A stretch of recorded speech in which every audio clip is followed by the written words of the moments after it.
அனைவருக்கும் மாலை வணக்கம். இன்றைய மைண்ட் யுவர் மைண்ட் நிகழ்ச்சிக்கு உங்களை வரவேற்பதில் மகிழ்ச்சி கொள்கிறேன். அனைவரையும் அன்புடன் வரவேற்கிறேன். என்னோட வாய்ஸ் கேக்குது இல்லை எல்லாருக்கும்? கேக்குது. முதல் முறையா ஒரு பப்ளிஷர் பேசுறாரு. பப்ளிஷிங் இதுல இருந்து பேசுறது முதல் முறையா. நாங்க ஒவ்வொரு நாளும் ஞாயிற்றுக்கிழமைகள் தவிர மற்ற எல்லா நாட்களிலும் நாங்க கூப்பிடுறோம். ஒவ்வொரு நாளைக்கு ஒவ்வொரு சப்ஜெக்ட் இருக்கும். இது மொத்தமா அறிவு பகிர்தல் தான், ஒவ்வொருத்தருடைய அனுபவ பகிர்தலும் கூட. பலதரப்பட்ட மக்கள் இங்க பேசியிருக்காங்க. எங்க குழுவில் ஒரு 30 பேர் தொடர்ந்து ஒரு 3-4 வருஷமா இணைஞ்சு ஒன்னா டிராவல் பண்ணிட்டு இருக்கோம். இதுல மற்ற கண்ட்ரில இருந்தும் வரவங்களும் இருக்கிறாங்க. எங்களுடைய குழுவை பற்றிய நீண்ட அறிமுகம் எங்களுடைய யூடியூப்ல இருக்கு. நான் போடுற பிறகு பாருங்க. மகிழ்ச்சி. உங்களை புதிதாக வந்தவர்கள் அனைவரும் வரவேற்கிறேன். இன்றைய நிகழ்ச்சி திரு டாக்டர் ஒளிவண்ணன் அவர் தான் இன்னைக்கு பேச போறாரு நம்மகிட்ட. சார் 40 வருஷமா பப்ளிஷிங்ல இருக்காரு. எல்லாருக்குமே தெரியும். எம்ராய்டு பப்ளிஷர்ஸ் அவருக்கு தான். அவர் போஸ்ட் கிராஜுவேட் MBA பண்ணியிருக்காரு. ரீசெண்டா டாக்டரேட் வாங்கியிருக்காரு மெட்ராஸ் யூனிவர்சிட்டியில. இதுவும் எல்லாருக்கும் தெரிஞ்சிருக்கலாம், எங்களுக்கு புதிய செய்தி. கிட்டத்தட்ட ஒரு 130 ஆர்டிகல்ஸ் வேரியஸ் மேகசின்ல எழுதியிருக்காரு. தமிழ் அண்ட் இங்கிலீஷ் ரெண்டுத்திலையும் 12 புத்தகங்கள் எழுதியிருக்காரு. ஆத்ரா வந்திருக்காரு, டிரான்ஸ்லேட்டும் பண்ணியிருக்காரு. நிறைய ஒரு 25 கண்ட்ரிக்கு டிராவல் பண்ணியிருக்காரு. சென்னை புக் ஃபேருக்கு vice president of federation of Indian பப்ளிஷர்ஸ்ல இருக்காரு. சென்னை புத்தக கண்காட்சிக்கு கோஆர்டினேட்டராகவும் இருக்கிறாரு. இப்படிப்பட்ட ஒரு ஆளுமை எங்களோடு இணைவதில் நாங்கள் மகிழ்கிறோம். மைண்ட் யுவர் மைண்ட் சார்பாக உங்களை வரவேற்கிறோம். உங்களுக்கு முதலில் எங்களுடைய கரகோஷம். எல்லாரும் மைக் ஆன் பண்ணிட்டு நம்ம ஒரு கரகோஷம் கொடுத்துடலாம். ஒரு கைத்தட்டல் சார வரவேற்கிறத.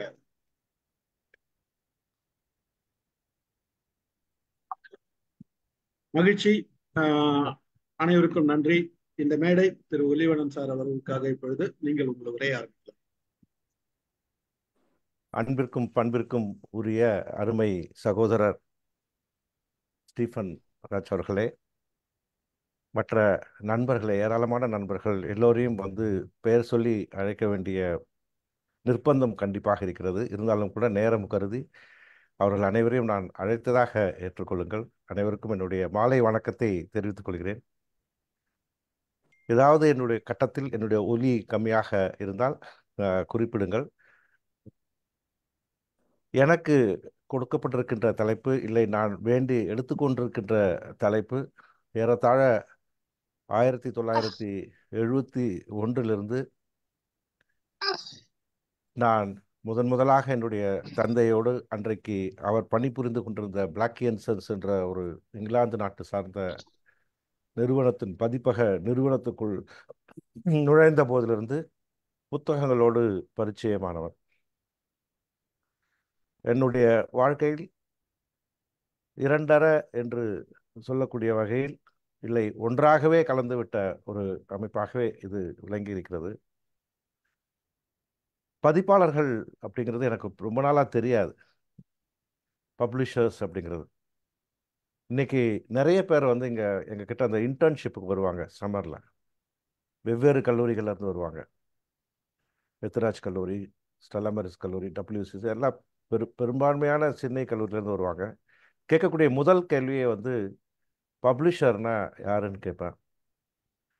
நிறைய பேருக்கு அது சரியான டெஃபினேஷன் கொடுக்க தெரியாது.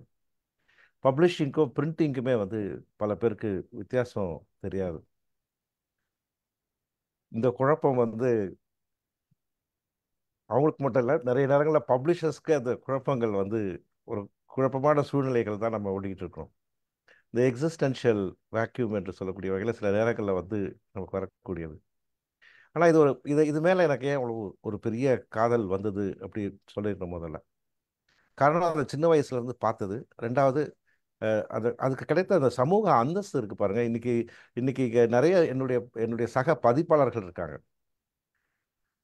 மிக பழமையான பதிப்பகம் கொண்ட ஆலன் சாக்ரட்டிஸ் இருக்கிறாரு. இப்போ புதுசாக ஒரு ஆண்டுக்கு முன்னே தொடங்கிய ஈவல் பாரதி வரைக்கும் இருக்காங்க. நான் ஏன் இவங்கெல்லாம் திரும்ப திரும்ப இந்த பதிப்புத்துறைக்கு வந்து கொண்டே இருக்கிறார்கள் அப்படின்னு பார்க்கும்போது, இது கிடைக்கிற இந்த சமூக அந்தஸ்து, சோஷியல் ஸ்டேட்டஸ் பிரம்மாண்டமானது. அதை நான் பார்த்துருக்குறேன். அப்பா அலுவலகத்தில் எமரல்டு பதிப்பகம் தொடங்கி அண்ணா சாலையில் இருக்கும்போது நாம் யாரையெல்லாம் பார்த்து வியந்தோமோ அந்த ஆளுமைகள்லாம் வந்து சாதாரணமாக அலுவலகத்திற்கு வந்து செல்வார்கள். பிறகு நான் என்னுடைய படிப்பை முடித்த பிறகு என்னுடைய அப்பா என்னை இதை திணிக்கவில்லை பதிப்பகத்துக்கு.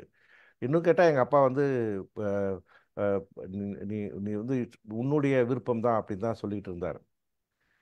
இருந்தாலும் கூட நான் அன்றைக்கு வந்து அதை நாங்கள் அதாவது பதிப்பகத்துக்கு கொஞ்ச நாள் அனுபவம் இருந்தால் கூட அமைந்த கரையில் வந்து ஒரு ஒரு அச்சகம் ஒன்று வைத்திருந்தோம். பிறகு அந்த அச்சகத்திற்கு மேலே வந்து நான் அன்றைக்கு வந்து புத்தகங்கள் வடிவமைக்கக்கூடிய ஒரு எமரல்ட கம்ப்யூட்டர் ஹவுஸ் அப்படின்னு ஒரு வச்சுருந்தோம்.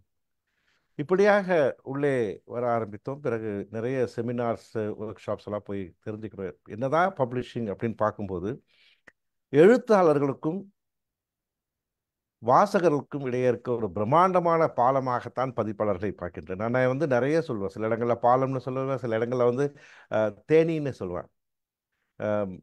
அதாவது வி கேரி த தேனீக்கள் வந்து தனக்கு மட்டும் தேனை சேகரித்து கொள்ளாமல் பூக்களிடையே மகரந்த சேர்க்கையை உருவாக்குவார்கள். நாங்கள் வந்து we also cross pollinate ideas of different minds. இப்படிலாம் வந்து அழகான விமர்சனங்கள் எங்களை பற்றி நாங்கள் சொல்லிக் கொண்டிருந்தாலும் கூட இந்த 40 ஆண்டு காலங்களில் வந்து நான் நிறைய விஷயங்கள் மாறாமல் இருக்கிறத பார்க்குறோம். அன்னைக்கு சென்னையில் ஓடிக்கிட்டு இருந்த அதே பஸ் தான் இன்றைக்கி ஓடிக்கிட்டு இருக்கு. பேருந்தோட பேர் தான் மாற்றமாக இருக்குது. பல்லவன் அப்படிங்கிறது இல்லை.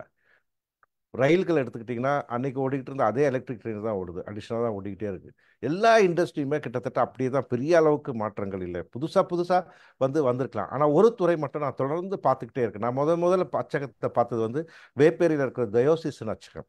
இங்கே நிறைய பேருக்கு தெரிஞ்சிருக்கும். தென்னிந்தியாவிலேயே மிக பழமையான ஒரு அச்சகம். அந்த அச்சகத்துக்கு உள்ளே போகும்போது நூற்றுக்கணக்கானவர்கள் வேலை செய்வார்கள். அந்த அச்சகத்துக்கு வந்து நாங்கள் போய் புத்தகம் வாங்கிட்டு வருவோம்.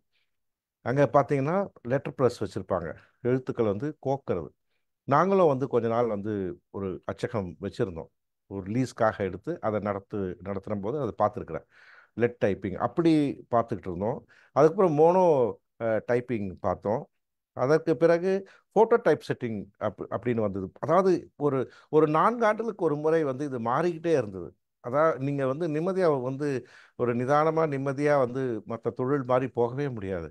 Every day you have to get up. ஒவ்வொரு காலையும் எழுந்திரிச்சு வந்து எங்கள் அப்பா எனக்கு அடிக்கடி சொல்லக்கூடிய ஒரு தெரிஞ்ச ஒரு பழமொழி தான். ஆப்பிரிக்காவில் வந்து தினம் காலையில் வந்து ஒரு மான் எந்திரிச்ச உடனே இன்னைக்கு வந்து எந்த சிங்கத்தையும் மாட்டிக்காம மிக குறைவான வேகத்தில் ஓடக்கூடிய வேகமாக ஓடக்கூடிய சிங்கத்தை விட நான் வேகமாக ஓட வேண்டும்னு மான் வந்து தீர்மானிச்சுக்குவான். I I should outrun the fastest lion in this forest அப்படின்னு சொல்லுமா. அதே மாதிரி அதே ஃபாரஸ்ட்டில் வந்து ஒரு சிங்கம் காலையில் எந்திரிச்ச உடனே அது சொல்லுமா, இன்னைக்கு நான் வந்து ஏதாவது ஒரு மானை விட வேகமாக, மிக குறைந்த வேகத்தில் ஓடும் மானை விட நான் வேகமாக ஓடினால்தான் எனக்கு இன்றைக்கி உணவு கிடைக்கும் அப்படின்னு நினைக்குமா. ஒன்று வந்து உணவுக்காக ஓடுமா, இன்னொன்று வந்து தன்னுடைய உயிருக்காக ஓடுமா. நீங்கள் சிங்கமாக இருந்தாலும் மானாக இருந்தாலும் ஓடிக்கொண்டே இருக்க வேண்டும் அப்படின்னு எங்கள் அப்பா வந்து ஒரு தடவை வேடிக்கையாக இந்த பதிப்புத்துறை பற்றி எனக்கு சொல்லலை, வேறு யார்கிட்டயோ சொல்லும்போது நான் சிறு பையன் தான் கேட்டது. அது அது இன்றைக்கும் வந்து எனக்கு ஒரு ஒரு ஒரு பொன்மொழி மாதிரி வந்து அப்பாக்கள் சொல்கின்ற வார்த்தைகள், அப்பாக்கள் இருக்கின்றவரை அதற்கு பெரிதாக மரியாதை இல்லை என்றாலும் கூட அப்பாக்கள் போன பிறகு அவைகள் வந்து நமக்கு காலங்காலமாக நம்மை வழி நடத்தக்கூடிய வாசகங்களாக இருக்கும். அப்படித்தான் நான் வந்து இந்த இண்டஸ்ட்ரியை பார்க்குறேன். அப்போ அந்த லெட்டர் டைப் செட்லாம் லெட்டர் ப்ரெஸ் எல்லாம் காணாமல் போகுது. பிறகு ஃபோட்டோ டைப் செட். அப்போ இந்த நேரத்தில் கம்ப்யூட்டர்ஸ் வந்து ஏர்லி 80s வருது, 80களில் வருது. பர்சனல் கம்ப்யூட்டர்ஸ் வரலை. முதல்ல பர்சனல் கம்ப்யூட்டர்ஸ் எல்லாமே வாங்கக்கூடிய கம்ப்யூட்டர்ஸ் வந்தது. எல்லாருக்குமே தெரியும், HCLோட பிசிபி தான் வந்தது. அதுக்கு முன்னாலே வந்து சில கம்ப்யூட்டர்ஸ் இருந்தது, ஆனால் விலைகள் ரொம்ப அதிகம். அன்றைக்கே வந்து 1.25 லட்சம் ரூபாய்க்கு அந்த கம்ப்யூட்டர்லாம் வந்து எங்கள் அலுவலகத்தில் வாங்கி வச்சுருந்தாரு எங்கள் அப்பா. எதுக்கு வாங்கினாருன்னு எனக்கு இப்போ தெரியல. எனக்கு தெரிஞ்ச அந்த கம்ப்யூட்டரில் வந்து நான் கேம்ஸ் மட்டும்தான் விளையாடி இருக்கிறேன். ஆனால் அந்த கம்ப்யூட்டரை வச்சே அப்போவே வந்து அவர் அந்த லெட்டர் குவாலிட்டி பிரிண்டர்ஸ்னு, லேசர் பிரிண்டர் வர்றதுக்கு முன்னாடி லெட்டர் குவாலிட்டி பிரிண்டர்ஸ்லேயே ஒரு புத்தகத்தை வந்து முதல்ல அச்சடித்து எல்லாருக்கும் அழைச்சி வந்து அது ஒரு பெரிய வந்து விழாவாக வந்து செலிப்ரேட் பண்ணார். அதுலேருந்து நான் கற்றுக்கிட்டது என்னென்னா, இந்த இந்த இந்த துறையில் வந்து மாற்றங்கள் வரும்போது மாற்றங்களுக்கு எதிர்க்க நின்று அதை அணைக்க வேண்டும் என்பது தான். தொடர்ந்து வந்து இப்போ பார்த்தீங்கன்னா இப்போ பிறகு வந்து பர்சனல் கம்ப்யூட்டர்ஸ் வந்ததுக்கப்புறம் டெஸ்க்டாப் பப்ளிஷிங்னு சொல்லக்கூடிய அளவுக்கு லேசர் பிரிண்டர் வந்தோடனே அது நீங்கள் ரொம்ப ரொம்ப எளிதாக போச்சு. அதுக்கு முன்னால் குறைந்தது ஒரு 110 பக்கம் புத்தகங்களை செய்வதற்கு வந்து ஒரு 3-4 மாதங்கள் ஆகும் அப்படின்னு சொன்னால் ஒரே வாரத்தில் செய்யக்கூடிய அளவுக்கு வந்து இந்த தொழில்நுட்பம் வந்து வளர ஆரம்பிச்சது. ஆஃப்செட் பிரிண்டிங் ப்ரெஸஸ்லாம் வர ஆரம்பிச்சது. அதாவது நீங்கள் 5000 10,000 பிரதி காப்பிகளை வந்து உடனே வந்து ஒரே நாளில் அடித்து புத்தகமாக்கக்கூடிய ஒரு சூழல் வந்து ஏற்பட்டது.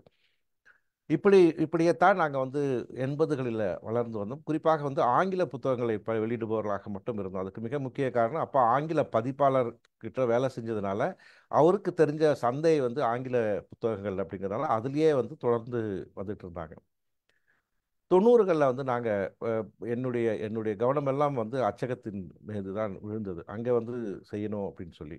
அப்போ 10 ஆண்டுகள் வந்து பதிப்பகத்தோடு நான் வந்து சந்தையோ இல்லை புத்தகங்களை உருவாக்குவதிலோ எந்த விதமான பெரிய தொடர்பு இல்லை என்றாலும் கூட அடிப்படையான புத்தகம் வடிவமைப்பது, அச்சடிப்பது, கட்டமைப்பது இது போன்ற வேலைகளை எல்லாம் நான் செய்து கொண்டிருந்தேன்.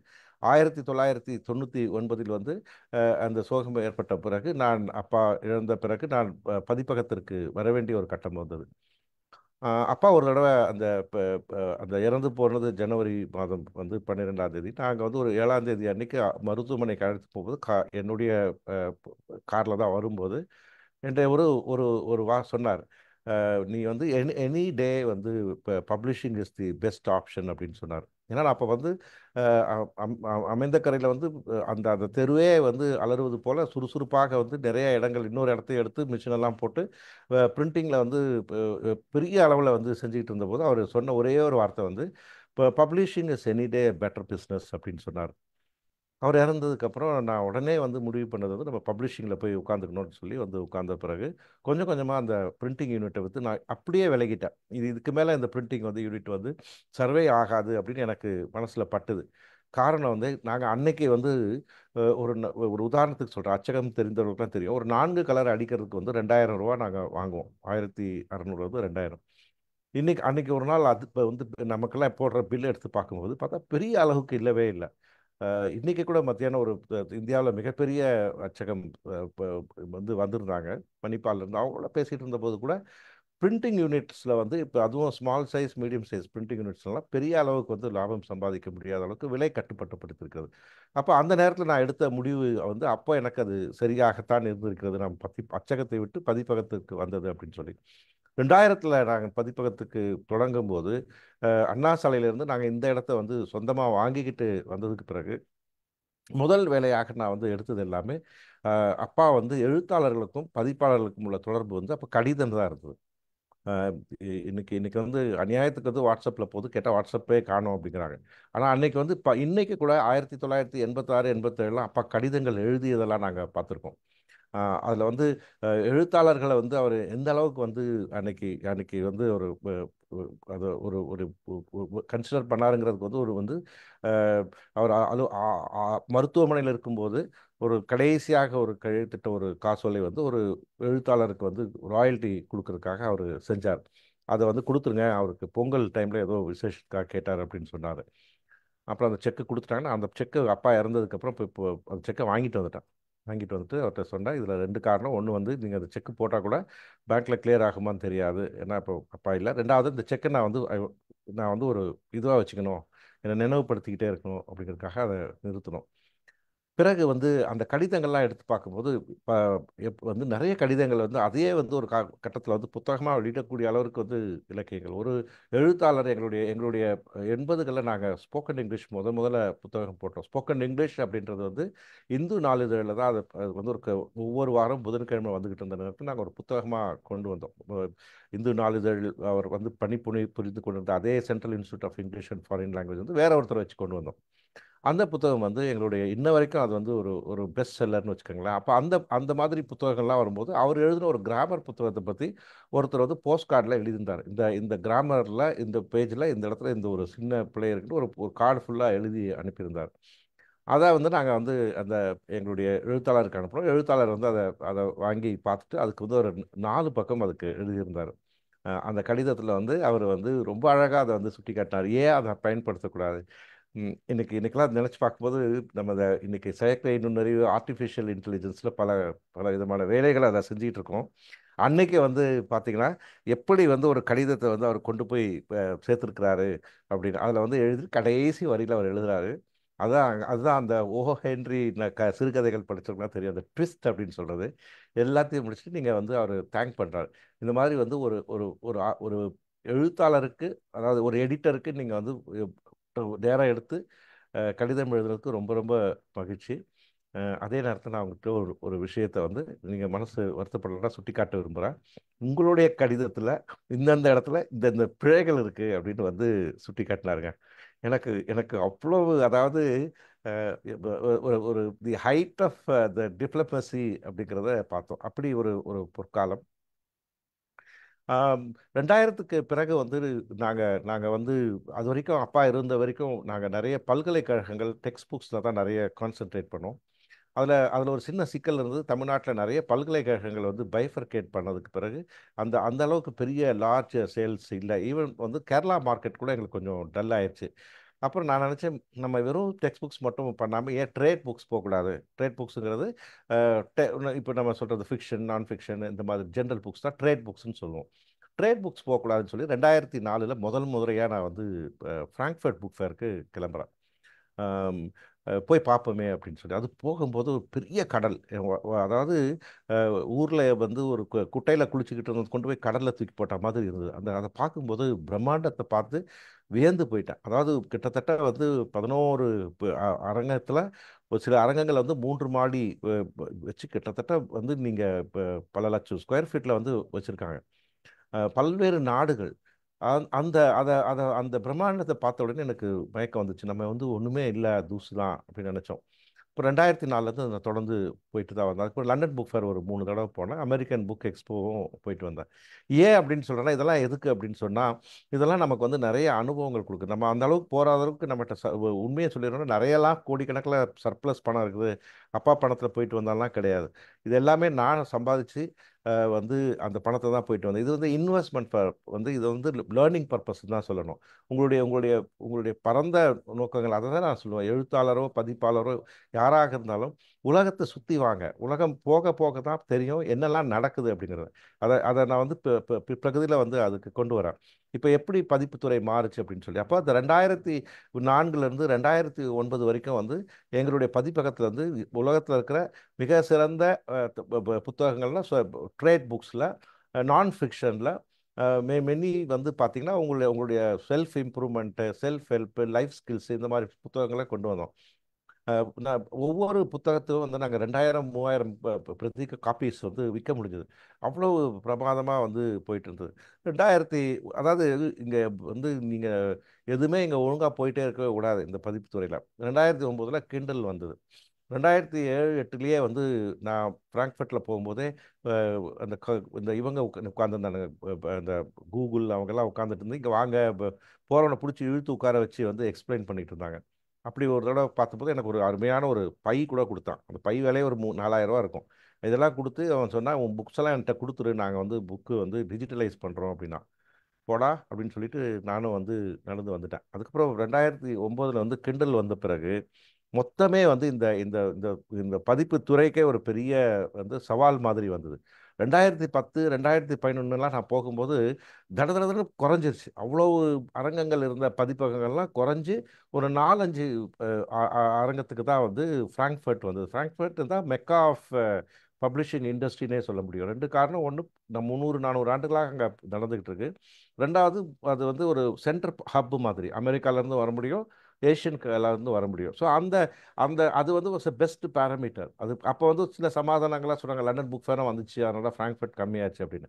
ஆனால் அங்கே ஆழமாக போய் பார்க்கும்போது காரணங்கள் இருந்தது. கிண்டல் வந்து நிறைய வந்து டிஜிட்டல் புக்ஸ் வர ஆரம்பித்த உடனே இ புக்ஸ் வந்து எடுக்க ஆரம்பிச்சிச்சு. எனக்கு 11 12 பார்த்தீங்கன்னா திரும்பவும் வந்து ஒரு பெரிய தொய்வு வந்தது. இப்போ என்ன செய்யலாம் அப்படின்ட்டு தான் யோசிச்ச தான் நம்ம வந்து இப்போ இந்த துறையிலேருந்து நம்ம விலகிறதுல வந்து தயாராகிடணும். ஏன்னா நீங்கள் இந்த துறை வந்து ரொம்ப தூரத்துக்கு போகாது அப்படின்னு ஒரு ஒரு அச்சம் வந்தது. எனக்கு ஆங்கிலம் தான் இருந்தது. அதுக்கு பிறகு அஹ், அஹ், எனக்கு அந்த நேரத்தில் தான் எங்களுடைய தென்னிந்திய புத்தக பவாசி book sellers and publishers association, புத்தக வியாபாரிகள் விற்பனையாளர்கள் மற்றும் பதிப்பாளர்கள் சங்கத்தில் வந்து என்னை வந்து அன்றைக்கு நண்பர்கள் புகழேந்தி, காந்தி கண்ணதாசன் போன்றவங்களாம் என்னை வாங்கன்னு சொல்லி கூட்டிகிட்டு போனாங்க. சோமு அதில் போன போது தான் எனக்கு ஒரு பெரிய திருப்பு முனை கிடச்சிது. தமிழ் பப்ளிஷர்ஸ் வந்து நல்லா செய்கிறாங்க அப்படின்றது ஒரு ஃபீலிங் கிடச்சிது. அது போக வந்து ஒரு நல்ல மார்க்கெட் இருக்குது தமிழில். இங்கிலீஷ் வந்து இன்டர்நெட்டில் நிறைய வர ஆரம்பிச்சோன்னா கான்டென்ட் வந்து நிறைய கிடைக்க ஆரம்பிச்சிச்சு. எந்த கான்டென்ட்டும் உங்களால் வந்து இன்டர்நெட்லேருந்து சோர்ஸ் பண்ணும்போது மக்களுடைய வந்து மனசு எப்படி ஆகிப்போச்சுன்னா, எனக்கு வந்து இப்போ அதாவது கண்டென்ட்டுங்கிறது ஃப்ரீயாக கிடைக்கும் அப்படிங்கிற அது ஃபீலிங்ஸ் வந்துச்சு. அது கொஞ்சம் கொஞ்சமாக அந்த ஒரு 10 வருஷத்தில் வந்து ரொம்பவும் ஊறி போச்சு. நாலேஜ்னால் எல்லாருக்கும் போய் சேரணும், அதில் எதுக்கு காசு வாங்கணும் அப்படிங்கிற ஒரு ஃபால்ஸ் ஒப்பீனியன் வந்து ஃபார்ம் ஆயிடுச்சு. இப்போ தமிழ் பதிப்பு துறைக்கு வரும்போது, தமிழ் பதிப்பு துறையில் நாங்கள் இப்போ வந்து ஆங்கிலத்தினுடைய அனுபவத்தை கொண்டு வந்து 2015 வந்து தமிழ் தொடங்கி ஒரு ஒரு 2-3 வருஷம் நல்லா போயிட்டே தான் இருந்தது. அந்த நேரத்தில் தான் வந்து முதல்ல இந்த பிரிண்ட் ஆன் டிமாண்ட் அப்படிங்கிறத பற்றி வந்து ஓடிட்டு இருந்தது. நாங்கள் வந்து நான் பப்பாசி சார்பில் வந்து ஒரு ஒரு செமினார் ஒன்று சவேரா ஹோட்டலில் கூட பண்ணோம். 2014-15 எனக்கு நினைவில், அப்போ தான் நான் ட்ரெஷராக இருக்கும்போது பண்ணோம். புகழேந்தி அப்புறம் சோமுலாம் சொல்லி தான் பண்ணோம். அந்த அந்த செமினாரில் வந்து ப்ரெசென்ட் பண்ணும்போது அது வந்து காஸ்ட் கால்குலேட் பண்ணி பார்க்கும்போது ஒரு புக்கு வந்து ரொம்ப எக்ஸ்பென்சிவாக தெரிஞ்சுது. அதாவது ஒரு புத்தகம் வந்து பர் காப்பி வந்து வெரி வெரி எக்ஸ்பென்சிவ். அன்னைக்கு இப்போ வந்து அந்த புத்தகத்தை மார்க்கெட் பண்ணுறது ரொம்ப கஷ்டம். ஏன்னா மக்கள் வந்து கண்டென்ட்டை பார்த்து வாங்குறதில்ல. இப்போ ஒரு புடவை கடைக்கு குமரனுக்கோ நல்லிக்கோ போகிறாங்கன்னு வச்சுக்கோங்களேன், பக்கத்து பக்கத்து கவுண்டரில் இருக்கிற புடவைகள் வந்து வித்தியாசமாக இருக்கும். அதை வந்து அக்செப்ட் பண்ணிக்கிறாங்க. பட் நீங்கள் ஒரு ஹோட்டல் போனீங்கன்னா, ஒரு ஹோட்டலில் சாப்பிட்ற இட்லியே இன்னொரு ஹோட்டலில் சாப்பிடும்போது கூடுதலாக கொடுக்குறோம். அதே 7 ஸ்டார் ஹோட்டல் போய் சாப்பிடும்போது வந்து வேற கூட காசு கொடுக்குறோம். ஆனால் புத்தகங்கள் வந்து ஒரு புத்தக கடையில் அடுக்கி வைக்கும்போது அது எல்லா புத்தகத்தையுமே எடுத்து பார்த்தீங்கன்னா, இந்த புத்தகம் மொத்தம் ரூ. 300 இருக்குது, ரூ. 400 இருக்குது அப்படின்னு சொல்கிறோம். அதுதான் நம்ம அறிவுக்கு கொடுக்கக்கூடிய மரியாதை. இதெல்லாம் ரொம்ப வேதனையான ஒரு விஷயம். நம்ம நம்ம வந்து மற்ற விஷயத்தெல்லாம் நம்ம கேட்காதவங்க இந்த புத்தக விஷயத்தில் மட்டும் கேட்பாங்க. இந்த எழுதுறவன் வந்து எவ்வளோ டைம் கொடுத்துருப்பான், அவனுடைய உழைப்பு என்ன அப்படிங்கிறதெல்லாம் ஒன்றுமே தெரியாமல் மேலோட்டமாக நம்ம வந்து கேட்கக்கூடிய கேள்விகள். அப்போ நாங்கள் வந்து இந்த அஹ், அஹ், அஹ், இது ஏதாவது புதுசாக செய்யலாமே, இந்த டெக்னாலஜி எப்படி கொண்டு போகணும் போது என்னுடைய அருமை நண்பன் சகோதரர் நான் வந்து சௌரிராஜன், ஸ்டூடெண்ட்ஸ் ராக்ஸ், அவர் எனக்கு வந்து அவங்க அப்பா எனக்கு ரொம்ப நல்ல பழக்கம். சௌரிராஜன் எங்கள் அப்பாவோட பழக்கம். அதனால் எனக்கு சௌரிராஜன் வந்து பெரும்பாலான அதாவது எங்களுடைய ஃபார்மேட்டிவ் இயர்ஸ் யங்ஸ்டர்ஸாக இருக்கும்போதெல்லாம் எனக்கு சௌரிராஜனோட பெரிய அறிமுகமே கிடையாது. பார்த்தா போயிட்டே இருப்போம். அதுக்கப்புறம் வந்து இப்போ சௌரிராஜன் வந்து இப்போ ஒரு தடவை சந்திக்கும் போது நம்ம பேசுவோம் அப்படின்னு சொல்லி வந்து நாங்கள் 2 பேரும் எங்கள் வீட்டில் உட்காந்து பேசினோம் 2016. அப்போ அவர் சொன்னார், நம்ம அந்த ரேட்டை மேட்ச் பண்ணுவோம் அப்படின்னாரு. அதாவது உங்களுக்கு அதாவது ஒரு புக்கு என்ன ரேட் வருதோ பர் காப்பி, நீங்கள் 500 காப்பி 1000 காப்பி பண்ணுறத ஒரு 10% 15% கூட வந்தால் பரவாயில்லையா, 20% வந்தால் பரவாயில்லையா. நான் சொன்னேன் ஓகே, அது வந்து மேனேஜபிள் தான். ஒரு காஸ்ட் ஆஃப் ப்ரொடக்ஷன் 40 ரூபா இருக்குன்னா 50 ரூபா 55 ரூபா வந்தாலும் அவர் ஒர்க் பண்ணிவிட்டு முதல்ல வந்து அந்த ஒரு ஒரு ஒரு அந்த ரேட்ஸ் இப்போ நான் சொல்ல முடியாத ஒரு சூழலில் இருக்கேன். அன்றைக்கி வந்து அதுக்கு அவர் சொன்ன ரேட் வந்து அதுக்கு முன்னால் மார்க்கெட்டில் இருந்ததை விட கிட்டத்தட்ட 50% இறங்கி அடிங்க அப்படின்னாரு. அப்போ நாங்கள் சென்னை புத்தக காட்சியில் 2016 நினைக்கிறேன், நாங்கள் 4 ஸ்டால் எடுத்து அதில் ஒரு ஸ்டால் முழுக்க வந்து டிஸ்கஷன் டேபிள்னு வச்சு ஒரு பெரிய போர்டு வச்சு இப்போ நீங்கள் வந்து உங்கள் புத்தகங்களை வெளியிட வேண்டுமா 7500 போட்டோம். அதே நேரத்தில் அது மாதிரி பண்ணுறதுக்கு ஆட்கள் இருந்தாங்க. 1,50,000 2,00,000 ரூபா வாங்கி பண்ணிக்கிட்டு இருந்த ஆட்களும் இருக்காங்க. இப்போ அவங்களுக்கு விளம்பரம் கொடுக்க விரும்பலை. அது வந்து எங்களுக்கு ஒரு பெரிய திருப்பு முனை. கிட்டத்தட்ட ஒரு 280 பேர் எங்ககிட்ட வந்து சைன் பண்ணாங்க. அதில் நாங்கள் வந்து ஒரு 170 புத்தகங்கள் கொண்டு வந்தோம். அப்போ எனக்கு என்னுடைய நண்பர்கள் பதிப்புத்துறையில் இருந்தவங்களாம் திட்டினாங்க, இதெல்லாம் வந்து ஜெராக்ஸ் மாதிரி நீ எடுத்து கொடுக்குற, இது வந்து நாளைக்கு போயிடும், இது வந்து ரொம்ப சீப்பு அப்படி இப்படின்னா கூட, அதாவது உரிமையில தான் பேசுகிறாங்க, யாரும் சொல்லலை. நான் சொன்னேன் பார்ப்போம் அப்படின்னு சொன்னோம். ஆனால் அது 2017 2024 இன்னைக்கு வரும்போது இந்த 6 வருஷங்கள் அதோடைய வளர்ச்சியை நான் பார்க்குறேன். ஒரு தடவை ஒரு ஒரு எக்ஸிபிஷனுக்கு வந்து நம்முடைய இந்து பத்திரிகையில் வந்து ஒரு கட்டுரை எழுதியிருந்தாங்க. இந்த இந்த புத்தக காட்சிக்கு வந்து ஆஃப்செட் பிரிண்டிங் ப்ரெஸ்லாம் வந்து புக்ஸே இல்லை, யாருமே வந்து பிரிண்டிங் ப்ரெஸ்ஸுக்கு போகவே இல்லை, இந்த பப்ளிஷர்ஸ்லாம் வந்து குவைட் ஆகிட்டாங்க, பெருசாக வரல அப்படின்னு சொல்லும்போது நான் வந்து மரியாதைக்குரிய ராம் அவர்கிட்ட பேசினேன். அவர்கிட்ட சொன்னேன், சார் இல்லை சார், உங்கள் உங்கள் இதில் வந்து கவனிக்கவே இல்லை, இப்போ வேற ஒரு புது டோர் ஒன்று திறந்துருக்கு சார், எல்லாரும் அங்கே இருக்காங்க சார் அப்படின்னு உடனே why don't you give me article. நாங்கள் உடனே எழுதணும். அது வந்து ரொம்ப பிரபலமான ஒரு கட்டுரை, அதில் சௌரிராஜன் பற்றி கூட நான் எழுதியிருந்தேன். அப்போது இந்த எலக்ட்ரோப்ளேட்டிங் டெக்னாலஜி மூலமாக எப்படி புத்தகங்களை வெளியிட முடியும் அப்படிங்கிறது. அப்போ அது அது வந்து இன்றைக்கு எல்லாருமே செய்கிறாங்க. இப்படிப்பட்ட ஒரு காலகட்டம். அதுக்கப்புறம் கொரோனா காலகட்டத்தில் பல பதிப்பாளர்கள் வந்து ஒழிச்சிச்சு கொரோனா. பிறகு வந்து கடந்த 3 ஆண்டு 4 ஆண்டுகளாக வந்து அஹ், அஹ், வந்து பொது நூலகங்களுக்கு நூல்கள் வாங்க முடியாத ஒரு சூழல். அதுலேயும் வந்து நிறைய இப்போ காரணங்கள் இருக்குது. அதில் பதிப்பாளர்களை தான் வந்து நான் குறை சொல்லுவேன். ஏன்னா நிறைய பேர் நிறைய அதை மிஸ்யூஸ் பண்ணிட்டாங்க. அதுவும் அது ஜனநாயகமாக எல்லாருக்கும் போகலை. இப்படிப்பட்ட ஒரு சூழல் வந்துக்கிட்டு இருக்கும்போது சரி இப்போ இப்போ என்ன பண்ணலாம் அப்படின்னு யோசிக்கும்போது பார்த்தீங்கன்னா இன்னைக்கு அடுத்த அடுத்த வந்து இன்னொரு, அதாவது நீங்கள் வண்டி ஓட்டிகிட்டே போக முடியாது போல இருக்கு. புயல் வரா மாதிரி செயற்கை நுண்ணறிவு வர ஆரம்பிச்சது. இந்த செயற்கை நுண்ணறிவு வரும்போது இதை வந்து நாங்கள் வந்து இப்போ பார்க்க ஆரம்பிச்சோம். இதோடைய விளைவுகள் எப்படி இருக்கும் அப்படின்னு பார்க்கும்போது இன்னைக்கு வந்து செயற்கை நுண்ணறிவு வந்து நம்ம நம்ம இதுக்கு முன்னால் பார்த்த எல்லா காலகட்டங்களையும் பார்க்கும்போது இப்போ விந்தையாக வந்து பார்த்தோம் முதல்ல. இப்போ வந்து இன்னும் கூடுதலான வந்து கவனத்தோடு அதை பார்த்துக்கிட்டே இருக்கிறோம். இதில் வந்து அஹ், நான் வாருங்கள் படிப்போம் குழுவில் வந்து இப்போ போன புத்தகம் இல்லை, போன புத்தகம் படிச்சுட்டு போனேன். அதுக்கு முன்னால் ஒரு புத்தகத்தை நான் விமர்சனம் பண்ணும்போது பண்ணிட்டு வந்து அது அது நிறைய பெரிய வரவேற்பு கிடைச்ச ஒரு புத்தகம். ஹிஸ்ட்ரி ஆஃப் பேன் நினைக்கிற அந்த புத்தகம் எனக்கு நினைவு வரல உடனே. அந்த புத்தகம் முடிச்சுட்டு அன்னைக்கு ராத்திரி எல்லாம் நண்பர்களெல்லாம் பேசி முடிச்ச உடனே மறுநாள் அன்னைக்கு நைட் எனக்கு கொஞ்சம் தூக்கமே வரல. ஒரு சின்ன கில்ட் இருந்தது. ஸோ மறுநாள் வந்து நான் காலையில் வந்து ஒரு பதிவு போட்டிருந்தேன். ஆம், நான் வந்து நேற்று புக்கை படிக்காமே வந்து விமர்சனம் பண்ணேன் அப்படின்னு. எல்லாருக்கும் ஆச்சரியம். அப்போ தான் சொன்னேன், இந்த புத்தகத்தை வந்து நான் செயற்கை நுண்ணறிவு மூலமாக இந்த புத்தகத்தை நான் வந்து வாசித்தேன் அப்படின்னு சொல்லி போட்டேன். அதுக்கப்புறம் அதுக்கு பிறகு நிறைய இடங்களில் போய் நான் வந்து இது குறித்து பேச ஆரம்பித்தேன். செயற்கை நுண்ணறிவு வந்து என்ன செய்யும் அப்படிங்கிறது வந்து இன்னைக்கு அதை நம்ம தயாராகணும். அஹ் எனக்கு நான் கண்ணை மூடிக்கிட்டேன்னா, இப்படி கண்ணை மூடிக்கிட்டேன்னா எல்லாமே வந்து வந்து மூடிடுச்சுன்னு நினைக்க முடியாது.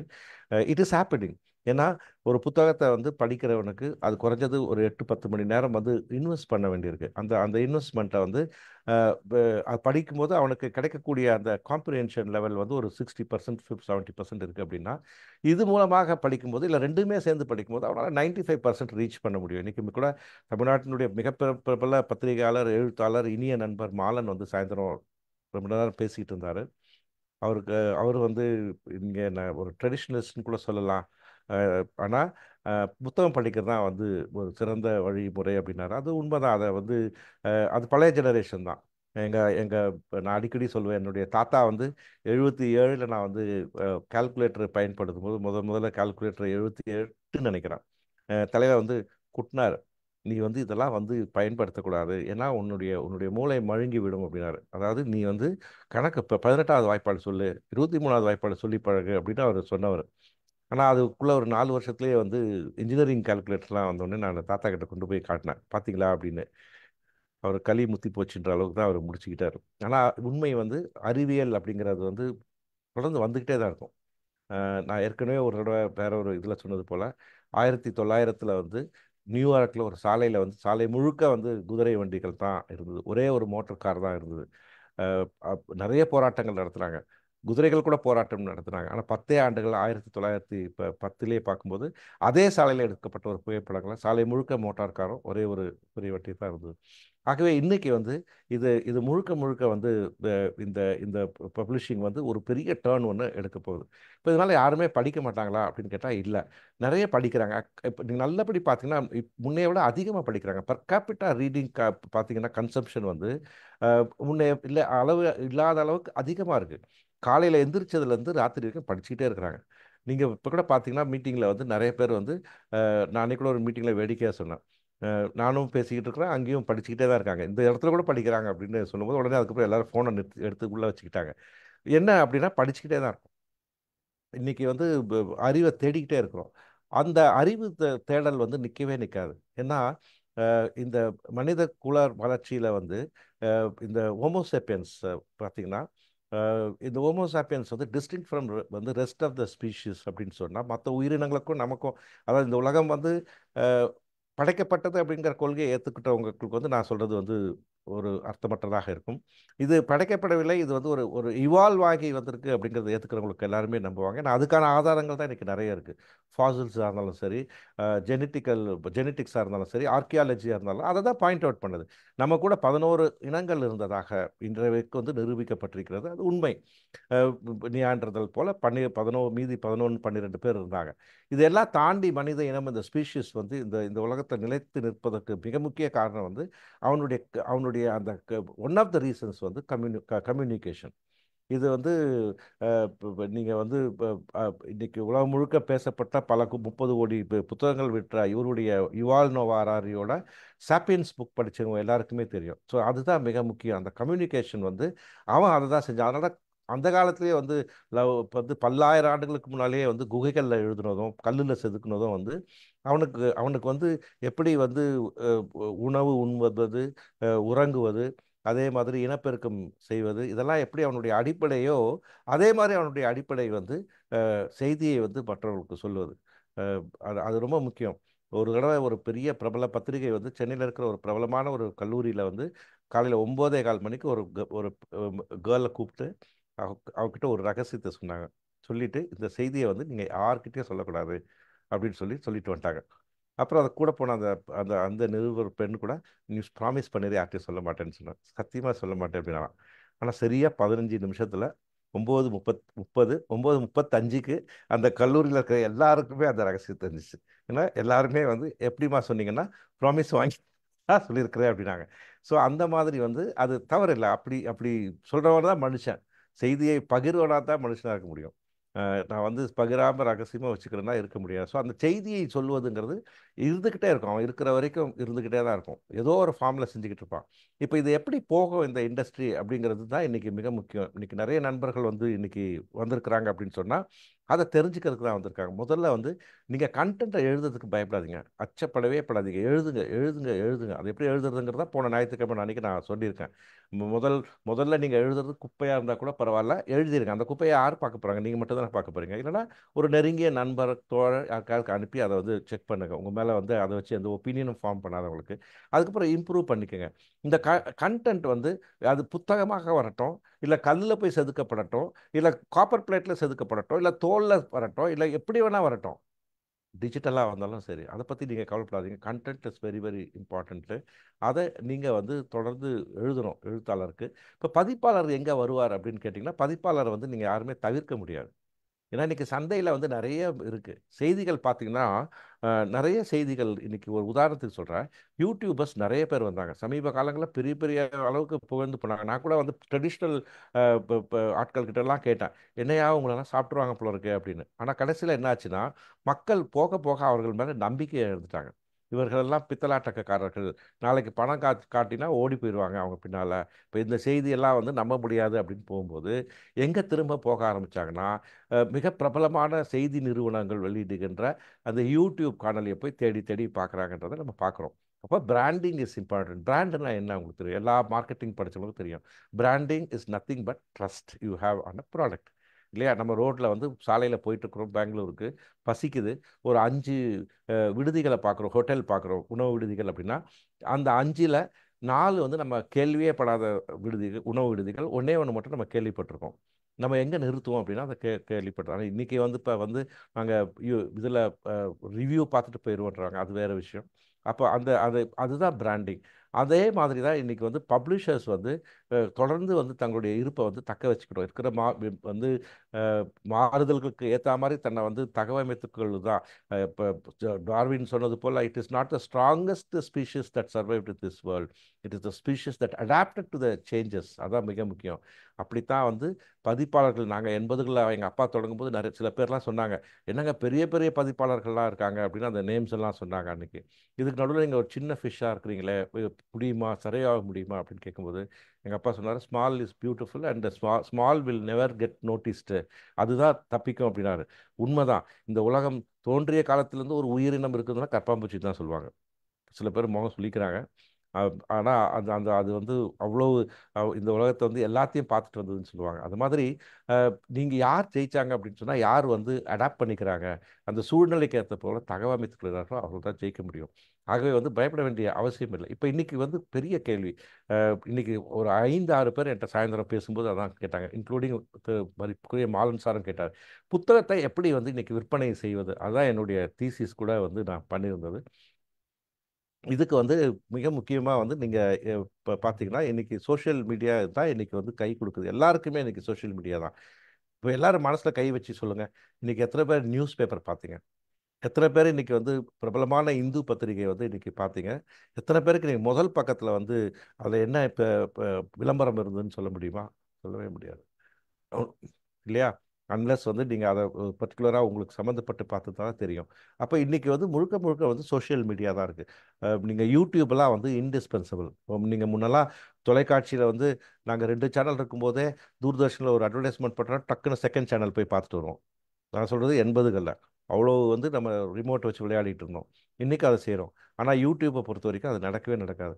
என்னுடைய உரையை நீங்கள் பின்னால் போய் யூடியூப்பில் கேட்குறீங்க அப்படின்னு சொன்னால், இடையில வந்து ஒரு அட்வர்டைஸ்மெண்ட் வந்தால் நீங்கள் அந்த அட்வர்டைஸ்மெண்ட்டை ஸ்கிப், அதாவது முதல் 30 வினாடிகளோ 20 வினாடிகளோ உங்களால் பார்க்காம இருக்கவே முடியாது. அப்போ இதெல்லாம் ஃபோர்ஸ்டு அட்வர்டைஸ்மெண்ட்ஸ் வந்து வர ஆரம்பிருக்கு. அப்போ இது வந்து வின் வின் சுச்சுவேஷன் தான். நீங்கள் காசு கொடுக்காம தானே ஒரு கண்டென்ட் பார்க்குறோம். ஸோ அப்படி இருக்கும்போது இன்றைக்கு வந்து பப்ளிஷர்ஸ் வந்து டெஃபினட்டாக வந்து அவங்களுக்கு ரோல் நிறைய இருக்குது. முன்ன எப்பவும் இல்லாத அளவுக்கு பப்ளிஷர்ஸ் ரோல் இருக்குது. ஆனால் அது புத்தக வடிவில் தான் வரும் அப்படின்னு உட்கார்ந்துருக்கிறது வந்து அஹ், அஹ், அது அது எனக்கு தெரியல. ஏன்னா அது வந்து கடலெல்லாம் அதை வந்து ஒரு நாள் வந்து தண்ணியெல்லாம் வற்றி போய் நான் வந்து மீன் சாப்பிடுவேன்னு ஒரு கொக்கு நின்றுட்டு இருந்தால் என்ன ஆகுமா? கடல் வற்றி மீன் சாப்பிடுவேன்னு சொல்லி குடல் வற்றி செத்து தான் கொக்கு மாதிரி ஆயிடாது. அதனால் நம்ம வந்து தயாராகிக்கணும். இன்னைக்கு இப்போ மக்கள்கிட்ட புத்தகத்தை கொண்டு போய் சேர்க்க வேண்டியது பதிப்பாளர்களுடைய கடமை. இப்போ இப்போ நிறைய ஃபிசிக்கல் மீட்டிங்ஸ் நடத்தினா கூட நம்ம இன்னும் டிஜிட்டலை நம்ம யூஸ் பண்ணலை. நம்ம டிஜிட்டலை வந்து எல்லாருமே ஜூம் இதெல்லாம் வந்து பார்த்திங்கன்னா நிறைய பயன்பாடு குறைஞ்சிருச்சு. கொரோனா டைமில் யூஸ் பண்ணதுக்கப்புறம் குறைச்சிட்டாங்க. காரணம் வந்து இப்போ என்ன கூட ஒரு பதிப்பாளர் என்னுடைய நண்பர் வந்து வேடியப்பன் வந்து கிண்டலாக சொல்கிறாங்க, நீங்கள் தான் கடைசியாக ஜூம் அக்கௌண்ட் வச்சுருப்பீங்கன்னு நினைக்கிறேன் அப்படின்னு கூட சொன்னாங்க. ஏன்னா எனக்கு ப்ரொஃபஸர் அவர் ஸ்டீஃபன் ராஜ் வந்து ஜூம் வச்சு பண்ணுறேன்னு சொல்லும்போது, பரவாயில்ல நமக்கு இன்னொருத்தர் கூட துணைக்கு இருக்கிறாரு நினச்சிக்கிட்டோம், பயம் இல்லை அப்படின்னு. ஆனால் இன்றைக்கி வந்து உலகம் முழுக்க அதை தான் செய்கிறாங்க. நான் வந்து நேற்று ஒருத்தர் முக்கியமான ஒரு ஆளுமை போய் பார்த்துட்டு வந்தேன். அவங்க வந்து இன்னைக்கு மிகப்பெரிய ஒரு நிறுவனத்தினுடைய தலைவர், ஹஸ்பண்ட் அண்ட் ஒய்ஃப் 2 பேருமே. அவங்களோட நான் பேசும்போது அவங்க சொன்ன தகவல் அதுதான். போங்க ஒளி அதெல்லாம் பழைய காலம் அப்படின்ட்டாங்க. இப்போ இன்றைக்கி ஜூம்லேயே வந்து அதாவது ஜூமில் அதை எனிதிங் அந்த இந்த இணைய வழியாகவே பலவிதமான ட்ரைனிங் ப்ரோக்ராம்ஸ்லாம் கொடுக்குறாங்க. உலகம் முழுக்க இருந்து வராங்க. இன்றைக்கி கூட நீங்கள் பார்த்தீங்கன்னா இந்த நிகழ்ச்சியில் வந்து ஒரு 60 பேராக இருக்குமா எனக்கு? ஆமாம், 50 60 எனக்கு தெரியல எண்ணிக்கை. 60 இருக்காங்க. 60 பேர் இருக்காங்கன்னா இந்த 60 பேர் வந்து வந்து ஒரு ஏதோ சினிமா பார்க்கறதுக்கோ பொழுதுபோக்குக்கோ இல்லை வந்து ஒளிவண்ணனை பார்க்கறதுக்கோ யாரும் வரல. இது என்ன செய்தி கொடுக்க போகிறான்னு கேட்கறதுக்காக தான் வராங்க. இது இது வந்து இன்னைக்கு சென்னையில் வந்து ஒரு ஒரு மத்திய பகுதியில் நாங்கள் கூட சொல்லுவோம், புத்தகம் எழுதுறது எளிது, புத்தகம் வெளியிடுறது இன்னைக்கு எளிது. புத்தக நிகழ்ச்சி நடத்தி அது கூட்டம் கொண்டு வரது ரொம்ப கஷ்டம். திருப்பி சாப்பாடெலாம் போடுறோன்னு சொன்னால் கூட வரமாட்டேங்கிறாங்க. நம்ம கல்யாணத்துக்கு அழைக்கிற மாதிரி வீடு வீடாக போய் கண்டிப்பாக வந்துருங்கன்னு சொல்லி மிரட்டி தான் ஒரு 30-40 பேர் சேர்க்க வேண்டியிருக்கு. ஆனால் இப்படி வந்து இதை வந்து நம்ம இணைய வழியை வந்து பயன்படுத்தணும். இதை நம்ம இன்னும் எஃபெக்டிவாக பயன்படுத்தவே இல்லைங்கிறதா வருத்தமாக இருக்குது. திரும்பவும் ஒரு 20 பேர் 25 பேர் நேரடியாக கூடுறது, அது கலையிறதுங்கிறத தாண்டி அதை செய்யும்போது இன்னும் இன்னும் வந்து இந்த புத்தகத்தை வந்து ப்ரொமோஷன், ஒரு புத்தகத்தை வந்து இன்னைக்கு நான் ஒரு புத்தகத்தை எழுதி வெளியிடுகிறேன் என்று சொன்னால் இந்த புத்தகம் வந்து எப்படி போய் சேர முடியும்? அதுக்கு முதல்ல ஒரு குழு அவசியம். இப்போ மைண்ட் யுவர் மைண்ட் அப்படிங்கிற இந்த குழு வந்து மிக முக்கியம். அதை பாராட்டுறேன் நான். எனக்கு தெரிஞ்சு மைண்ட் யுவர் ஹெட்டுன்னு தான் சொல்லுவாங்க, எங்கே இடிச்சிக்காதீங்கன்னு தான் சொல்லுவாங்க. அது மாதிரி இது வந்து கொஞ்சம் கூடுதலாகவே மைண்ட் யுவர் மைண்ட், உங்களுடைய உங்களுடைய இதை வந்து முக்கியமாக அதை கவனிங்க அப்படின்னு சொல்லும்போது, இந்த மாதிரி குழுக்கள் வாருங்கள் படிப்போம் ஒரு குழு, இந்த வாருங்கள் படிப்போம் குழு வந்து நாங்கள் தொடங்கினோம். பேராசிரியர் உமா மகேஸ்வரி. அதுக்கு பிறகு அந்த குழுவினுடைய நோக்கமே நாங்கள் வந்து தெளிவாக சொல்லிட்டோம். இதில் வந்து நிறைய நம்ம வந்து படைப்பாளிகள் உருவாக்கணும், நிறைய எழுத்தாளர்கள் உருவாக்கணும், நல்ல வாசகர்களை உருவாக்கணும், எப்படி ஒரு புத்தகத்தை படிக்கிறது, திறனாய்வாளர்களை உருவாக்கணும். இப்படி தான் நோக்கத்தை வச்சு செயல்படும் போது அந்த அந்த மாதிரி குழுக்கள் வந்து பத்தாது, நிறைய வரணும். அந்தந்த பகுதிகளில் நிறைய நிறைய வந்து அதை கொண்டு வரணும். மிகப்பெரிய நிறுவனங்கள்லாம் பார்த்தீங்கன்னா இதுக்கு வந்து டைம் ஸ்பெண்ட் பண்ணணும். இப்போல்லாம் நிறைய ஆர்கனைசேஷனில் ஜிம்லாம் வைக்கிறாங்க. இப்போ வந்து ரெக்ரூட் இப்போ சன் கூட கார்ப்பரேட்டில் ஒர்க் பண்ணுறாரு. அவங்க கேம்ஸு அது இதெல்லாம் வைப்பாங்க. நான் எனக்கு வருத்தம் என்னன்னா, ஒரு புத்தகங்களை படிக்க வைக்கிறதுக்கு ஏன் வந்து எந்த விதமான ஒரு இனிஷியேட்டிவுமே எடுக்க மாட்டேங்கிறாங்க. ஏதோ பேருக்கு ஒரு 10 புக்கு அடுக்கி வச்சுருக்காங்க.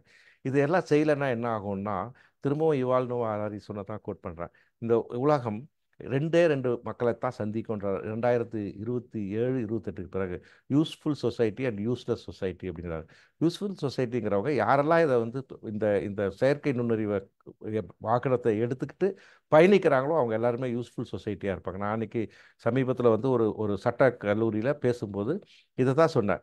வழக்கறிஞர்கள்லாம் என்ன சார் ஆவாங்க? இப்போ நீங்கள் போட்டு காமிச்சிருக்கீங்களா, இந்த மாதிரி டெமான்ஸ்ட்ரேட் பண்ணுறீங்களே, what will happen to the future of lawyers? இப்போ லாயர்ஸே தேவைப்படாதான்னு கேட்டாங்க. இல்லை இல்லை, லாயர்ஸ் தேவைப்படுவாங்க.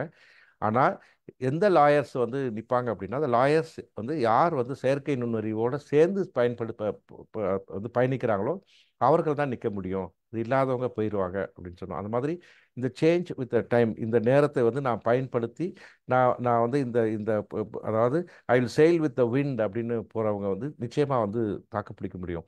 அப்போ இந்த மாதிரி கூட்டங்கள் வழியாக வரும்போது நம்ம வந்து சொசைட்டி ஒரு ஒரு சோஷியல் நெட்வொர்க்கிங் இன்றைக்கி ரொம்ப ரொம்ப முக்கியம். எந்த வேலையாக இருந்தாலும் நெட்வொர்க்கிங் மிக முக்கியம். அதை வந்து நம்ம தொடர்ந்து செய்ய கடமைப்பட்டிருக்கோம். அதை வந்து மிஸ் பண்ணிடக்கூடாது.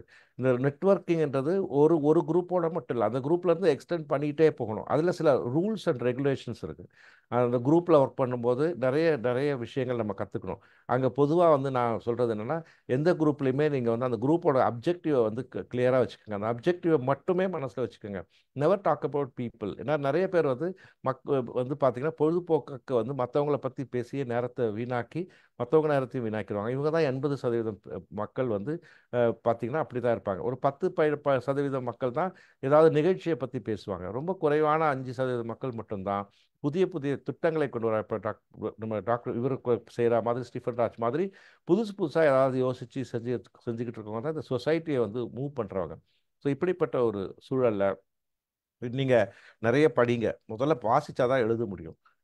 வந்து மேலேருந்து எங்கேருந்தும் கொட்டவே கொட்டாது. நீங்கள் எழுதுறது எல்லாமே நீங்கள் என்ன உள் வாங்குறீங்கன்றதான் முக்கியம். நீங்கள் வாழ்க்கையில் பார்க்குற அனுபவங்கள் எல்லா பக்கமும் நீங்கள் கவனிக்கிறது, உங்களுடைய நேரறிவு, பட்டறிவு, பிறகு புத்தக அறிவு, பிறகு அறிஞர்களோடு பேசி பெறுகின்ற அறிவு, இதையெல்லாம் வந்து எடுத்துக்கொண்டு நீங்கள் வந்து படிச்சுக்கிட்டே வரும்போது ஒரு நாள் எழுத தொடங்குவீங்க. அதை எப்போ எழுதுவீங்கன்னா, ஏற்கனவே எழுதப்பட்டதெல்லாம் நீங்கள் கிரிட்டிக்கலாக வந்து எவாலுவேட் பண்ணும்போது நீங்களே வந்து புரிஞ்சுக்குங்க. இவ்வளோ விஷயங்கள் நம்ம வந்து பேசும்போது, இவ்வளோ விஷயங்களை வந்து பகுப்பாய்வு செய்யும்போது, ஏன் நானே எழுதக்கூடாதுன்னு நம்ம நினைப்போம். அப்படி தான் நானாக ஓவர் நைட் ரைட்டராக தான் வந்து ஒரு நாள் பரிமளித்தேன். நான் கூட ஒரு நாள் நைட்டு திடீர்னு வந்து தோணுச்சு. 2014 15 பயங்கரமான மழை, மே மாதமோ ஜூன் மாதமோ, மழைக்கு வந்து சத்தத்தை கேட்டு எந்திரிச்சிட்டு கதவெல்லாம் மூடிட்டு வந்தால் திடீர்னு தோணுச்சு, ஒளிவனா என்ன ஆகுமோ உன் வாழ்க்கை, நீ ஒன்றுமே இல்லாமல் போயிருவோ, ஏதாவது எழுதி வச்சுட்டு போவோமே ஒரு புத்தகத்தையாவது அப்படின்னு ஒரு தோணுச்சு. உடனே படுத்துக்கிட்டு இருந்தேன், என்னுடைய இணையரை எழுப்பினேன். வழக்கம் போல் திட்டினாங்க. நான் வந்து இல்லை, நான் ஒரு முக்கியமான விஷயம் உங்கள்கிட்ட சொல்லணும். நான் என்னன்னாங்க, நான் வந்து புத்தகம் எழுதலான்னு இருக்கிறேன் அப்படின்னாங்க. சரி முதல்ல படுங்கன்னு சொல்லிட்டு விட்டுட்டாங்க. மறுநாள் காலையில் நான் வந்து காஃபி சாப்பிடும்போது கேட்டேன், நேற்று நைட் நான் வந்து சொன்னேனே உனக்கு ஞாபகம் இருக்காங்க? ஆமாம், ஏதோ புக்கு எழுத போகிறேன்னீங்களே. அதுக்கு ஒன்றுமே சொல்லலையே நீ, நல்லா எழுதுங்க அப்படின்னாங்க. நீங்கள் எழுதுகிற நிறைய பேர் அதை பார்த்து எழுதுவாங்க, மோட்டிவேட்டிங்காக இருக்கும்னாங்க. நான் எழுதவேலே, அதுக்குள்ளே எப்படி இவ்வளோ என்னை பற்றி தெரிஞ்சுக்கிட்டேன் அப்படின்னா. இல்லை இல்லை, நீங்கள் எழுதுனீங்கன்னு வச்சுங்களேன், இவன் கூட எழுதிட்டாலே நிறைய பேர் வந்து எழுத வருவாங்க அப்படின்னாங்க. அது வந்து நகைச்சுவைக்காக சொல்லப்பட்டிருந்தாலும் கூட எனக்கு வந்து அது அது வெளியில் வந்துடும். உங்களோட உடலில் வந்து எதுவுமே தங்காது. எனக்கு இப்போ வாமிட் பண்ணி ஆகணும்னா வாமிட் பண்ணணும். 10 மாதம் ஆயிடுச்சுன்னா வயிற்றுலேருந்து குழந்தை வந்து சரி இன்னொரு ஒரு 2 மாதம் இருக்கட்டுமான்னு இருக்க முடியாது. It has to come out, any thing in your body, it has to come out on time. அப்படி தான் நான் வந்து இந்த எழுத்து அப்படிங்கிறது வந்து நீங்கள் விரும்பினாலும் விரும்பாட்டையும் வெளியில் வந்துடும். ஆனால் அதுக்கான ப்ரிப்பரேஷன் செய்யணும், தானாக வந்து வந்துடாது. ஸோ இதை நீங்கள் நினைவில் வச்சுக்கணும். ரெண்டாவது வந்து நான் சொல்வது போல் குழுக்களில் சேர்ந்து இயங்க வேண்டும். அந்த குழுக்களில் இணைந்து செயல்படும் போது எல்லோரிடத்துலையும் வந்து நட்புணர்வோடு பழக வேண்டும். உங்களுடைய நெட்வொர்க் நிறைய ரீச் பண்ணிக்கோங்க. Content important, networking important. அதுக்கப்புறம் உங்களுடைய புத்தகங்கள் வந்து ரீச் ஆகும். அந்த புத்தகங்கள் வந்து பிரிண்டட் ஃபார்மில் வருதா இல்லை டிஜிட்டல் ஃபார்மில் வருதா இல்லை எந்த ஃபார்மில் வருதுங்கிறது முக்கியம் இல்லை, எப்படியோ வந்து மக்களுக்கு போய் சேரும். அதை பற்றி தொடர்ந்து விவாதத்தை செஞ்சுக்கிட்டே இருக்கணும். நீங்கள் வந்து என்கிட்ட யாராவது அறிமுகமாகறாங்கன்னா நான் முதல்ல வந்து அவங்களுக்கு இப்போ இப்போ நீங்கள் நான் ஒரு ஸ்வீட் ஸ்டால் வச்சுருந்தேன்னா என்ன பண்ணுவீங்க, என்கிட்ட வந்தீங்கன்னா முதல்ல ஒரு ஸ்வீட்டை கொடுப்பேன், சாப்பிடுங்கன்னு தான் சொல்லுவேன். அதே மாதிரி பூக்கடை வச்சிருந்தேன்னா பூ கொடுப்பேன், என்கிட்ட வந்து புத்தகத்தை தான் கொடுப்பேன். அந்த புத்தகத்தை கொடுத்து நீங்கள் படிங்கன்னு சொல்லுவேன். நீங்கள் எவ்வளோ சின்சியராக இருக்கீங்கன்றது நீங்கள் அந்த புத்தகத்தை வாசிச்சுட்டு செய்றீங்களா அப்படிங்கிறது தான். அந்த புத்தகத்தை வாசிச்சுட்டு அந்த புத்தகத்தை பற்றி நீங்கள் என்ன சொல்ல போகிறீங்க அப்படின்னு நான் அவளோட காத்துக்கிட்டு இருப்பேன். இங்கே தான் ரொம்ப முக்கியமான ஒரு விஷயம். நாம் வந்து ஒரு ஒரு நல்ல எழுத்தாளராக வரணும் அப்படின்னு சொன்னால் விமர்சனம் மிக மிக முக்கியம். நீங்கள் வந்து விமர்சனங்கள் வந்து வந்து நீ யார் எனக்கு சொல்கிறது, உனக்கு தெரியுமா அப்படிலாம் சொல்ல முடியாது. இன்னைக்கு வந்து 200 கோடி 300 கோடி போல சினிமா எடுக்கிறாங்க. முதல் ஷோலேயே வந்து இது குப்பைன்னு சொல்லிட்டு வெளியில் வரான். உனக்கு என்ன தெரியும், நீ எடுத்து பாருன்னு சொல்ல முடியாது. அவனுக்கு அவனுடைய பார்வையில் அதை ரசிக்க முடியல. அதே மாதிரி ஒரு நல்ல நண்பர்கள் வந்து வச்சுக்கோங்க. ஏன்னா சில பேர் வந்து விமர்சிக்கிறதுக்கு வந்து தெரியாமல் விமர்சனம் பண்ணிடுவாங்க. நல்ல தோழர்களை வந்து வச்சுக்கோங்க. அவங்களோட அவங்க சொல்கிறத வந்து நான்லாம் இன்னைக்கு வந்து அப்படித்தான் வந்து நிறைய நண்பர்கள் வந்து எங்கள் குழுவில் ஹர்ஷா போன்றவர்கள்லாம் குமரன் போன்றவர்கள்லாம் எத்தனையோ பேர் வந்து என்னை வந்து புத்தகங்களை படிச்சுட்டு என்னை வந்து உருவாக்கியவர்கள். அது வந்து எப்படி வந்து எழுதணும், வந்து எது சரியில்லை அப்படின்னா அந்த மாதிரி நேரங்கள் எல்லாம் நான் வந்து சண்டை போட்டதில்லை, ஈகோ பண்ணதே இல்லை. அது அது ரொம்ப முக்கியம். அது இருந்தால் தான் அந்த அந்த அந்த எபிலிட்டி டு டேக் கிரிட்டிசிசம்ஸ் இருந்தால் தான். லிட்ரரி கிரிட்டிசிசம்னே ஒரு சப்ஜெக்ட் இருக்குது, இங்கிலீஷ் லிட்ரேச்சர் படித்த எல்லாருக்குமே தெரியும். லிட்ரரி கிரிட்டிசிசம்னு ஒரு பேப்பரே இருக்குது. அது வந்து செய்கிறதுக்குனே ஒரு முறை இருக்குது. அதை அதை அதை வந்து நம்ம தெரிஞ்சுக்கணும். திறனாய்வு செய்கிறவங்க எல்லாருமே அந்த கிரிட்டிசிசம் வந்து படிக்கணும். அந்த கிரிட்டிசிசத்தை சரியாக கொடுக்கணும், கொடுக்குறவங்களும் சரியாக கொடுக்கணும். அதை வாங்கி இப்போ வந்து செயல்படுறவங்களும் சரியாக வந்து செயல்படணும். சொல்கிறத வந்து காது கொடுத்து கேட்கணும். முதல்ல கொஞ்சம் கஷ்டமாக தான் இருக்கும். நான் முதல்ல மேடையில் பேசிட்டு வரும்போது என்னோடய ஒய்ஃப் கிட்ட தான் கேட்பேன். நானும் மேடையில் பேசுனது என்னோட புத்தகம் கூட ஒன்று இருக்குது. நானும் வந்து ஒரு 30 வயசுக்கு மேலே தான் மேடையில் பேசவே பழக ஆரம்பித்தேன். 35 வயசுக்கு மேலே தான் என்னை பேசுறதுக்கே கூப்பிட்டாங்க. அப்போல்லாம் நான் பேசிட்டு வரும்போது என் ஒய்ஃப் வந்து நிறைய நேரத்தில் திட்டுவாங்க, சரியா இல்லைன்னு. எனக்கு கோவம் வந்துடும். 2 பேரும் சண்டையே போடுவோம். கார்லேருந்து நீ இறங்குறியா நான் இறங்குறியான்னு கூட சண்டை போட்டிருக்கோம். ஏன்னா எனக்கு அவ்வளோ ஈகோ வந்து அஃபெக்ட் ஆகும். அப்புறம் போக போக தான் நான் புரிஞ்சுக்கிட்டேன், நம்மகிட்ட வேற யார் இவ்வளோ வந்து சின்சியரோட டெடிகேஷனோட சொல்ல முடியும். ஒன்று நம்ம ஸ்பௌஸு, இல்லை நம்ம குழந்தைங்க, இல்லை நம்மளுடைய நெருங்கிய தோழர்கள் தான் சொல்ல முடியும். அப்போ நீங்கள் அந்த பக்குவத்தை வளர்த்துக்கிட்டிங்கன்னா உங்களை உங்களை இன்னும் இன்னும் வந்து கூர்ப்படுத்திட்டு செம்மைப்படுத்திக்கிட்டு போக முடியும். நல்ல படைப்பாளியாக உருவாகுங்கள். வந்து எங்களை போன்ற பதிப்பாளர்கள், நிறைய பதிப்பாளர்கள் இங்கே இருக்காங்க. என்கிட்ட தான் வரணும்னு அவசியமே இல்லை. I am not the one and only. நிறைய பேர், நேற்று கூட ஒரு எழுத்தாளர் வந்து அவருடைய புத்தகத்தை வந்து டிரான்ஸ்லேட் பண்ண கொடுத்தாரு. தொடர் நான் உங்ககிட்ட தான் பதிப்பு வைக்கணுமான்னு கேட்டார். வேண்டாம், நான் உங்கள் விருப்பம், நான் வந்து இந்த பதிப்பகத்துக்கு போட்டுமா, இது கொஞ்சம் பெருசாக இருக்க இந்தியாவில் அப்படின்னா. நான் சொன்னேன் தாராளமாக. இது வந்து குழந்தை, நம்ம குழந்தை மாதிரி தான். நம்ம குழந்தை ஒரு நல்ல இடத்துல கல்யாணம் பண்ணிட்டு போகிறத நம்ம எப்படி விரும்புவோமோ அதே மாதிரி தான். அதனால் இப்போ எந்த பதிப்பகமுங்கிறது முக்கியம் இல்லை, நமக்கு இந்த சமூகத்துக்கு நம்ம என்ன கொடுத்துட்டு போகிறோங்கிறது தான் மிக முக்கியம். இன்றைக்கி வந்து வளர்ந்த நாடுகள் எல்லாம் பார்த்தீங்கன்னா திரும்ப புத்தகங்கள் வாசிக்க தொடங்கிட்டாங்க. அஃப்கோர்ஸ் அதெல்லாம் டிஜிட்டல் ஃபார்மாக கூட இருக்கலாம், but still they are reading the books. அது நம்ம வந்து அதை கல்டிவேட் பண்ணணும் குழந்தைங்களுக்கு. இப்போ இன்னைக்கு வந்து தெரியாமே நிறைய விஷயங்கள் நடந்துக்கிட்டு இருக்கு. இந்த அட்டென்ஷன் டிஃபிஷியன்சி சிண்ட்ரோம்னு சொல்லக்கூடியது வந்து நிறைய பேருக்கு வந்துச்சு குழந்தைங்களுக்கு. நிறைய குழந்தைகள் வந்து ரீல்ஸ் தொடர்ந்து பார்த்துக்கிட்டு இருக்காங்க. குழந்தைங்கன்னா பெரிய குழந்தைகள் கூட இருக்குது, 50-60 வயசான குழந்தை கூட மணிக்கணக்கில் உட்காந்து பார்த்துக்கிட்டு இருக்கு. இதெல்லாம் வந்து ஒரு நல்ல சமுதாயத்தை அமைக்க முடியாதுன்னு நினச்சிக்கோங்க. We have responsibility. Time and again வந்து வி ஹவ் கரெக்டட் இட். இப்போ 90களில் பார்த்தீங்கன்னா நிறைய சேட்டலைட் சேனல் வரும்போது மக்கள் உட்காந்துக்கிட்டு 24 மணி நேரம் அதை பார்த்துக்கிட்டு இருந்தவங்க இருந்தாங்க. அப்போ சென்னை புத்தக காட்சியை வந்து மூடிடலாமான்னு கூட அன்னைக்கு இருந்த பொறுப்பாளர்கள் வந்து சொல்லிட்டு இருந்தாங்க. காந்தி கூட என்கிட்ட சொன்னார், இதெல்லாம் நிறுத்திடலாமான்னு கூட இருக்குங்க, ஒன்றுமே இல்லை அப்படின்னாரு. ஆனால் 2000க்கு பிறகு ஒரு விழிப்புணர்வு வந்தது. நம்ம தான் சீரழிஞ்சு போயிட்டோம், நமக்கு வர பிள்ளைகளுக்கு வந்து அது பிரச்சனை வரக்கூடாதுன்னு சொல்லி புத்தக காட்சிகளுக்கு கூட்டிகிட்டு வர ஆரம்பித்தாங்க. காயிதே மில்லத் கல்லூரியில் நடக்கும்போது அலை அலையாக மக்கள் வந்தாங்க. ஏன்னா அந்த அறிவார்ந்த சமுதாயத்தை படைக்க வேண்டும் அப்படி தான். அதே மாதிரி தான் இன்றைக்கி வந்து இந்த டிஜிட்டலில் மாட்டிக்கிட்டான் சார், சோஷியல் மீடியாவில் மாட்டிக்கிட்டான் சார்லாம் எனக்கு தெரிஞ்சு அதெல்லாம் இந்த இந்த தலைமுறையோடு முடைந்து பிறகு வந்து மீண்டும் வந்து ஒரு புத்துணர்ச்சியோடு வெளியே வரும்ன்றது தான் நான் நம்புகிறேன். எனக்கு இப்படி ஒரு ஒரு சிறப்பான வாய்ப்பு கொடுத்த இந்த குழுவுக்கு நான் நன்றி சொல்ல கடமைப்பட்டு, மற்ற விஷயங்கள் கேள்விகளை கேட்கப்பட்டால் அந்த கேள்விக்கு ஒட்டி பதில் சொல்கிறேன் என்று சொல்லி, என்னுடைய இதில் வந்து நிறைய முதல் பகுதியில் நிறைய என்னுடைய சுயப்புராணம் போல் இருந்திருக்கலாம். ஆனால் அது அது இந்த பதிப்பகத்தோடு நான் ஊறி போனதுனால அதை சொல்ல வேண்டிய ஒரு கட்டாயம் வந்தது. மற்றபடி வந்து எனக்கு எந்த விதமான குறைகளும் எனக்கு இல்லை. சில நேரங்களில் வந்து யோசிக்கவும் தோணும். ஒருவேளை நம்ம அன்னைக்கு இப்படி போயிருந்தா அப்படி போயிருந்தா எம்பிஏ முடிச்சுட்டு போயிருந்தாலாம் அப்படிலாம் யோசிச்சதெல்லாம் உண்டு. ஆனாலும் இன்னைக்கு வந்து என்னுடைய கூட இருந்த பல பேர் இன்னைக்கு வந்து அதில் பணிகளிலிருந்து ஓய்வு பெற்றவர்களையும் நான் பார்க்குறேன். ஆனால் அன்னைக்கும் இன்னைக்கும் வந்து நான் வந்து அதே மாதிரி தான் இருக்கிறேன், அதே துள்ளலோடு இருக்கிறேன் அப்படின்னு சொன்னால் அதுக்கு மிக முக்கிய காரணம் நான் சார்ந்த இந்த பதிப்புத்துறை நான் இருக்கின்ற வரை, இந்த மண்ணிலே இருக்கின்ற வரை பதிப்பாளனாகத்தான் இருந்து வருவேன் என்பதை உறுதியோடு சொல்லிக் கொள்கிறேன். நன்றி, வணக்கம். எல்லாரும் அவர் கை தட்டலாம். மைக் ஆன் பண்ணிட்டு கூட கை தட்டலாம்.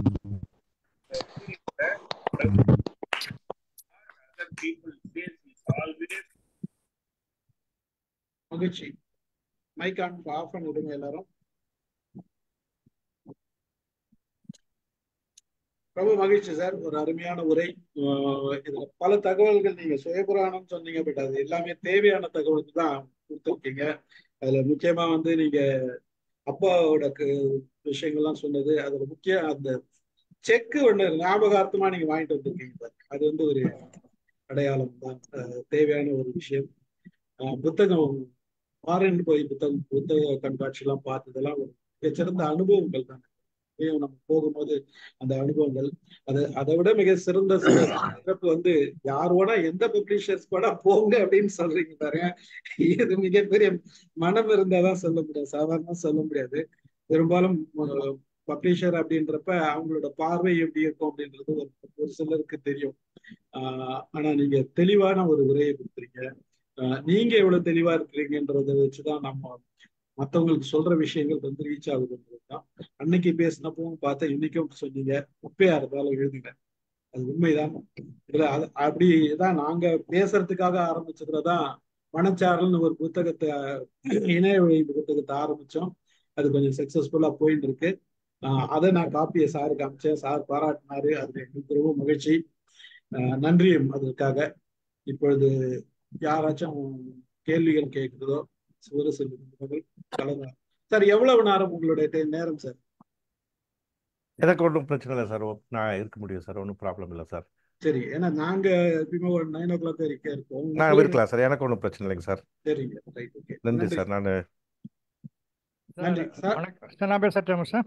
பேசுங்க ரவி சார். சார் வணக்கம் சார். மிக அருமையான உரை. அதாவது சரளமான நடை, எந்த இடத்துலையுமே வந்து ஒரு தொய்வே இல்லை.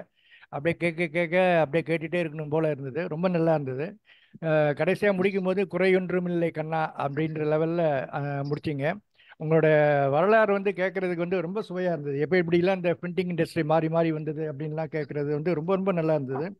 அது நீங்கள் சொன்ன இது வந்து முதலில் எழுதுங்கள், content is very very important, அதுக்கு முதல்ல வாசிக்கணும் அப்படின்னு சொன்னதெல்லாம் ரொம்ப நல்லா இருந்தது.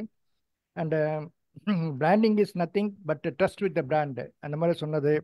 அப்புறம் வந்து இந்த கடல் வெற்றி மீன் சாப்பிடுவோம் அல்லது குடல் வெற்றி இறந்து போவோம், இந்த மாதிரி சில இதெல்லாம் வந்து ரொம்ப நல்லாவே இருந்தது. அண்ட் வாருங்கள் படிப்போம், எழுத்தாளர்கள், வாசகர்கள், திறனாய்வுகள் எல்லாரும் ஒன்று கூடி இதெல்லாம் தேரை வந்து ஊர் கூடி இருக்கிற மாதிரி இழுத்து கொண்டு போகணும் அப்படின்ற மாதிரி சொன்னதெல்லாம் ரொம்ப நல்லா இருந்தது. அண்டு இந்த யூஸ்ஃபுல் சொசைட்டி, யூஸ்லெஸ் சொசைட்டி, இந்த ஏஐ டெக்னாலஜியை வந்து நம்ம கற்றுக்க வேண்டிய அவசியம், அதை பற்றிலாம் சொன்னது ரொம்ப நல்லா இருந்தது. இந்த லாயர்ஸ், ஃபியூச்சர் லாயர்ஸ் எப்படி இருப்பாங்க, அந்த மாதிரி மெடிக்கல்லையும் அதே மாதிரி இது வருமா அப்படின்றதுக்கும் கொஞ்சம் ஆன்சர் பண்ணிங்கன்னா நல்லாயிருக்கும். அண்டு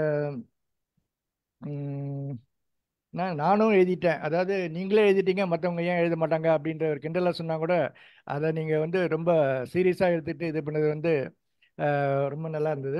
அதையும் நீங்கள் வெளிப்படையாக சொன்னதும் ரொம்ப ரொம்ப இதுவாக தான் இருந்தது. அண்டு ஒரு எழுத்தாளர் ஆகிறதுக்கு விமர்சனம் ரொம்ப முக்கியம் அப்படின்னு சொல்லியிருந்தீங்க. அது நல்ல நண்பர்கள், அவங்க ஒய்ஃபாக கூட இருக்கலாம், அவங்க விமர்சனத்தையும் வந்து ரொம்ப கட்டாயம் நம்ம கேட்டு அதுக்கு ப்ராப்பராக நம்ம ரெஸ்பாண்ட் பண்ணோம் அப்படின்னு சொன்னதும் ரொம்ப நல்லா இருந்தது. அதாவது இந்த யார்கிட்ட வேணால் நீங்கள் பப்ளிஷர்கிட்ட கொடுக்கறதுக்கு ஒரு இது கொடுத்தீங்க இல்லையா, எக்ஸாம்பிள், நம்ம குழந்தை ஒரு நல்ல இடத்துல தான் வந்து கல்யாணம் பண்ணி கொடுக்கணும்னு சொன்னது. ஸோ அது வந்து ரொம்ப நல்லா இருந்தது.